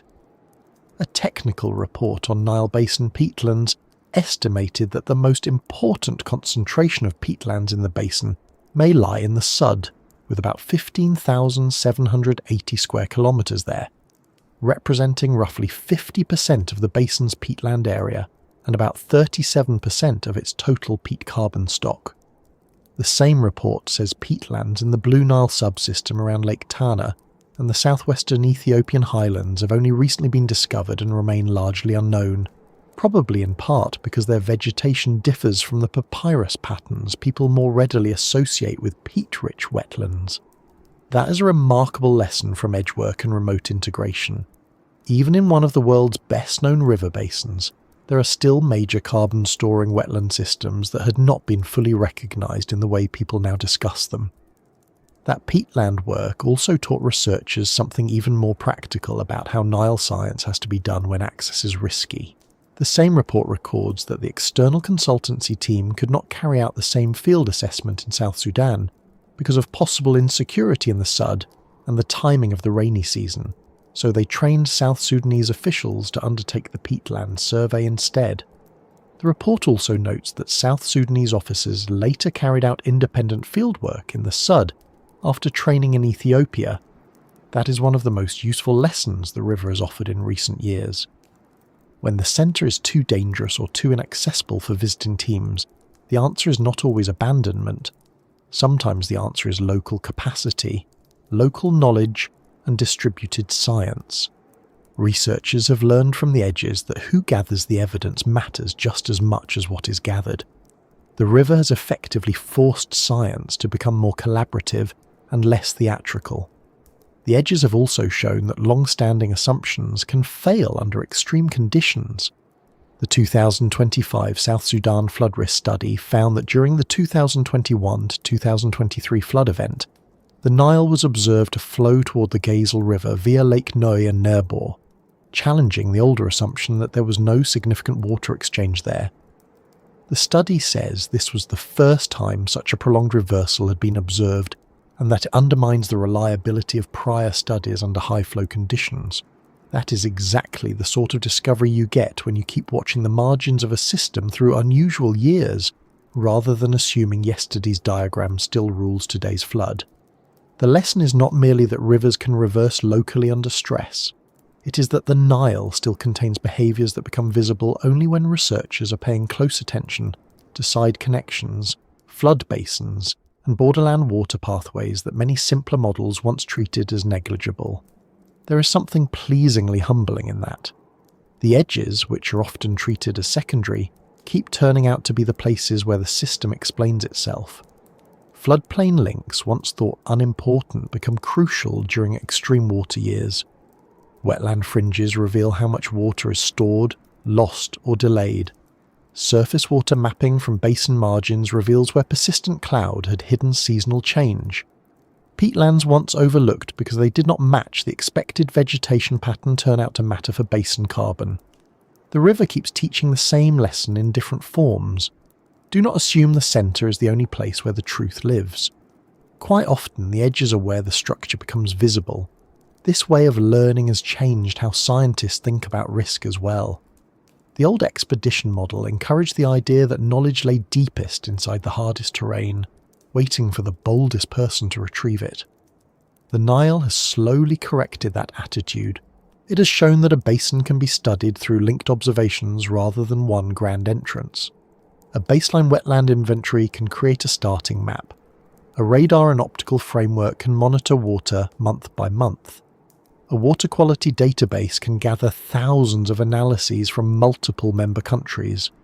Floodwave timing can be inferred across lakes, rivers and wetlands using long sequences of levels, discharge, rainfall and inundation data. Peatland extent can be estimated by combining maps, indicators, training and selective ground truth. None of that eliminates the need for direct field science. It does show that the edges are not second best. They are often the only scientifically responsible first step. There is another advantage to this edge-based approach. It forces researchers to think in systems rather than scenes. A spectacular riverbank can dominate the imagination, but the edges encourage broader questions. How long does water take to move through the lake-river-wetland chain? Which wetlands buffer floods and which pass them forward? Which areas are hydrologically connected and which are only visually adjacent? Where is sediment trapped? Where is water quality being measured consistently enough to guide decisions? Where do older channels explain the placement of ancient sites? Those are better questions than what is hidden in that one inaccessible stretch, because they connect the hard place to the whole basin. The Nile has made scientists less interested in conquest and more interested in linkage, which is probably healthier for everyone involved. The safer margins have even taught researchers something about patience. The floodwave study through the White Nile corridor suggests a system transit time measured in many months, not a few weeks. The wetland inventory frames itself as a baseline and starting point, not a final statement. The SUD model argues for balancing complexity against uncertainty. The water quality database is being fed regularly by member countries rather than pretending a single campaign could settle the basin. These are all forms of the same lesson. The Nile is not a river that rewards hurry. It rewards persistence, repetition, comparison, and the willingness to revise an assumption when the evidence says so. From the outside, that can look like hesitation. From inside the science, it is simply good practice. So what have researchers learned from the edges? They have learned that the Nile stores water longer than expected, that its wetlands are not side features but active regulators, that its surface can now be tracked more consistently than before, even under cloud-prone conditions, that apparent water connections are not always real hydrological ones, that shared monitoring can be more powerful than isolated expeditions, that old floodplains preserve the movements of vanished channels, that peatlands in the basin matter more than many people realised, and that local partners are essential when outside access fails. None of these lessons is small. Together they amount to a different way of knowing the river, not by pretending the hardest places are easy, but by letting the accessible parts of the system speak clearly enough that the larger structure starts to come into focus. And perhaps that is the most useful thing the Nile has taught modern science so far. A river can remain partly closed, partly risky, partly uncertain, and still be understood in meaningful ways if researchers are willing to work carefully, compare fragments honestly, and admit what the data cannot yet settle. The edges do not give everything away. They do give enough to show that the Nile is not simply hiding. It is operating on a scale and with a complexity that requires humility. The scientists who keep learning from its margins are not settling for less. They are building the only kind of knowledge sturdy enough to approach the final question without bluffing, which is whether this river, after all the maps, models, ruins, warnings, floods, and centuries of watching, may still refuse to fully explain itself. And after all of that, after the swamps and the silt, the animal eyes just above the waterline, the heat that drains a person before noon has even finished settling in. The infections carried by insects and fresh water, the checkpoints, the blocked roads, the lost ruins, the flooded graves, the salvage digs, the old expeditions that made it only so far before the river changed the terms of the conversation, we come to a strangely simple conclusion. The Nile is still not done telling us what it is. That may sound surprising at first. After all, this is not some nameless stream hidden in a forest no one has visited. This is the Nile. Few rivers on earth have been spoken about so often, depended on so heavily, argued over so fiercely, or woven so tightly into human memory. It helped sustain kingdoms, feed cities, guide armies, shape religions, and organize entire landscapes of work and belief. It has been measured, praised, feared, mapped, engineered, painted, photographed, and turned into something close to a symbol. It is one of those names that seems to arrive already complete, and yet, the more closely scientists look, the less complete that feeling becomes. Not because the river is magical, not because there is some hidden force in the water that pushes knowledge away. The reason is simpler, and in some ways more interesting.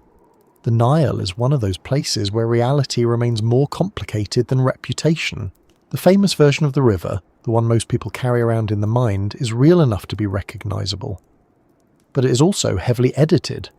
It is broad banks, old temples, green fields, boats moving steadily under warm light, and a clean line through a dry world. That version is easy to hold in the head. The fuller version is harder. The fuller version includes wetlands so large they can slow a flood pulse for many months. It includes tributaries that behave differently from one another. It includes moving sediment, changing channels, disease ecology, disputed access, damaged heritage, and whole stretches where the conditions are bad enough that even well-prepared research teams think carefully before entering. What that means, in practice, is that the Nile still has gaps in its explanation. Not blank spaces in the old dramatic sense, as though a Victorian explorer might appear at any moment with a damaged hat and an opinion. The gaps now are subtler than that. They are the places where data is thin, the places where remote sensing sees something but not quite enough. The places where a model works reasonably well until an extreme flood comes along and reveals an overlooked connection. The places where field validation would help, but safe access is unreliable. The places where human conflict turns a river corridor into a no-go zone. The places where the evidence is there, perhaps under silt or floodwater or inside a wetland boundary, but the cost of reaching it remains high enough that science has to wait, circle, or work from the edges. That kind of waiting is not ignorance. It is discipline. And discipline, oddly enough, may be the most important thing this river still teaches. We live in a period that loves instant answers.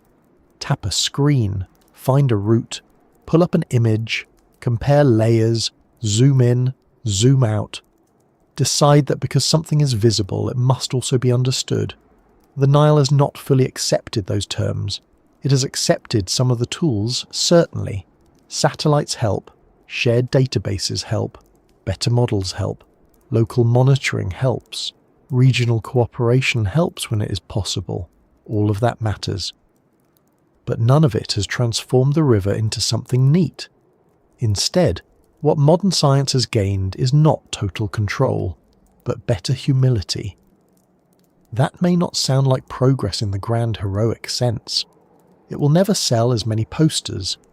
No one hangs a large print in the office celebrating improved calibration of uncertainty through careful multi-source interpretation, which is a shame because it would be one of the more honest scientific slogans ever produced.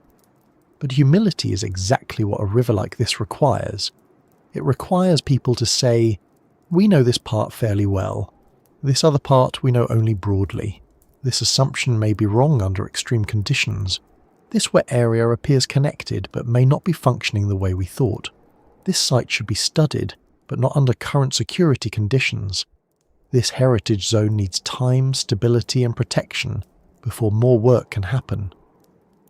This disease risk changes what the field plan can responsibly be. This river is telling us something, but not all at once. There is something deeply human in that kind of relationship with knowledge. We often imagine that understanding is a matter of finally getting the answer and closing the file. In reality, especially in science, understanding is often a matter of learning what the right level of confidence actually is. Too little confidence and you freeze. Too much and you become careless. The Nile punishes the second problem much more quickly than the first. A careless person sees a famous river and assumes fame equals familiarity. A careful scientist sees a famous river and asks where the gauges are sparse, where the channels move, where local partners say not to go, where the floodplain is still changing the meaning of the data, where the health risk becomes too high, where the archaeological context is too fragile, and where a line on a map is really an argument waiting to happen. That kind of caution is sometimes mistaken for timidity. It is not. It is respect made practical. Respect for the river as a system. Respect for local communities who live with its conditions rather than simply visiting them. Respect for the fact that a scientific question, no matter how interesting, does not outrank safety, public health, or the protection of cultural heritage. Respect for the possibility that a place can still teach us by resisting our timetable. And perhaps most importantly, respect for the reality that knowledge gathered badly is often worse than knowledge delayed. The Nile is especially good at forcing that lesson because it sits at the meeting point of so many different worlds. It is physical and political at the same time. It is ancient and immediate. It is a river of sediment loads and satellite imagery, but also of burial grounds, memory, agriculture, and dispute. It is ecological habitat and state concern, a source of life and a source of tension, a place where hippos rest, fish breed, mosquitoes thrive, and ministries argue over data, rights, and infrastructure. The river never belongs only to one field of study. Hydrologists need archaeologists. Archaeologists need geomorphologists. Disease experts need environmental context. Conservationists need local knowledge. Everyone needs access, permission, and time. Then the weather changes, or the flood lasts too long, or the road closes, or the team gets sick, or the crossing becomes militarized, or the safe window narrows, and the whole ambitious plan suddenly has to negotiate with reality again. That is another reason the Nile still refuses to fully explain itself. The explanation is never only in the water. If the river existed in a world without borders, politics, illness, and memory, it would still be difficult. Add all the human layers, and difficulty becomes something denser. A wetland is not just a wetland if flights are suspended above it. A riverbank is not just a bank if it sits beside a cemetery, a military concern, or a village whose trust has been worn thin by outsiders arriving, recording, and leaving. A floodplain is not just a floodplain if displaced families are moving through it. A ruined temple is not just a ruin if conflict has made protection uncertain. Science can do remarkable things, but it still takes place among people, and that means the truth is gathered under conditions that are rarely neutral. And perhaps that is why the Nile remains so compelling. Not because it is unknowable, but because it is still so thoroughly real. Real places do not simplify themselves for us. They do not become easier merely because they are famous. They do not line up according to the needs of documentaries, funding cycles, or lecture slides. A real river floods too much one year and too little another. It shifts a channel. It buries a layer of evidence. It opens one route and closes another. It carries fish through one part of the floodplain and disease through another. It preserves a temple in dry stone while undoing a village road 20 kilometers away. It feeds millions and frustrates engineers.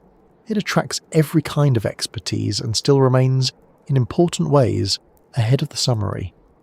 That is not failure on the part of science. It is the normal condition of studying something large and alive.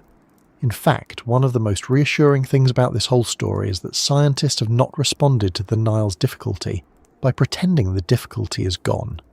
They have adjusted. They have built monitoring networks. They have improved regional databases. They have learned from the margins. They have revised old assumptions. They have trained local teams where outside access was unsafe. They have used satellite imagery where ground routes failed. They have approached wetlands as regulators rather than obstacles. floodplains as archives rather than empty flats, and uncertainty as something to be mapped instead of hidden. That is good science. Not the kind that pounds its fist on the table and declares the river solved, but the kind that keeps moving carefully, keeps comparing notes, keeps checking whether what looks true is actually true, and keeps making room for correction. Correction matters here, because the Nile has a habit of embarrassing certainty. A flood that lasts longer than expected can overturn a model. A water pathway assumed negligible can suddenly matter. A buried channel can explain why an ancient site sits where it does. A disease boundary can shift what kind of fieldwork is reasonable. A politically open corridor can become a closed one in weeks. A wetland that seemed understood at broad scale can turn out to be much more hydrologically complicated when researchers begin distinguishing apparent connection from real contribution. Time and again, the river says some version of the same thing. You may know a great deal, but do not rush the final conclusion. There is a broader comfort in that, I think, especially at night when the mind is more willing to let things remain unfinished. We're often told, directly or indirectly, that modern knowledge should feel complete, that every important thing is already charted, indexed, graphed, and somehow domesticated by information. Yet here is one of the most famous rivers on Earth, still teaching experts to proceed slowly, still producing surprises in flood years, still hiding parts of its story under mud, marsh, vegetation, political closure, and the ordinary limits of human bodies working in hard places, still requiring local knowledge, still reminding outsiders that seeing from above is not the same as standing on the ground, still refusing to flatten itself into a tidy final statement. Maybe that is part of why people continue returning to rivers in thought, even when they are not standing beside them. Rivers make continuity visible, but they also make change visible. They show what lasts and what moves. They carry memory forward while altering its banks. They let us believe for a moment that a line can be followed from beginning to end, then remind us that beginnings are contested, ends are only one part of the shape, and the middle is where the real difficulty lives. The Nile does this on a scale few rivers can match. It carries so much history that people sometimes forget it is still present tense. But it is. It is still moving water, still feeding crops, still flooding land, still losing water to heat and wetland evaporation, still cutting around obstacles, still moving through zones of danger and daily work, still shaping the decisions of people who depend on it, fear it, cross it, study it, and in some cases avoid it. It is old, but not finished, known, but not settled, measured, but not exhausted, and perhaps that is the most honest ending we can give it. Not a dramatic final answer, not a claim that the river's mystery has been solved at last, not even a neat little moral tied up with string. The Nile does not really encourage that kind of ending. It encourages something steadier. It encourages the recognition that understanding can be partial and still valuable. That caution can be intelligent. That a place can be world famous and still hold back some of its meaning. That science is strongest not when it pretends certainty everywhere, but when it names the hard parts clearly and keeps working anyway. So the river remains what it has always been in one sense or another: a source, a corridor, a hazard, a keeper of ruins, a system of living water threaded through heat, politics, burial grounds, fisheries, floodplains, and long arguments about who may touch it and how. A place that gives a great deal and asks a great deal in return. A place that can be watched from space and still not fully entered on the ground. A place whose edges have taught us much, and whose centre, in some stretches, still says not yet. And now, wherever you are listening from, you are a little farther along in your own evening than when we began. Perhaps the room is quieter now. Perhaps the mind has loosened a little around the edges. Perhaps the Nile, which started tonight as a familiar name, now feels a bit larger, a bit stranger, and a bit more alive than it did before. Not more dramatic, just more real. that may be the best way to leave it. Not with the sense that the river has withheld everything, but with the sense that it has given enough to be respected, enough to be studied carefully, enough to remind us that some of the oldest things on Earth still do not hand themselves over all at once, and enough to let the final thought arrive gently without much fuss, that even now, after centuries of watching, measuring, building, digging, arguing and crossing, the Nile still has parts of itself that it keeps in reserve. Which, for a river this old, seems only fair.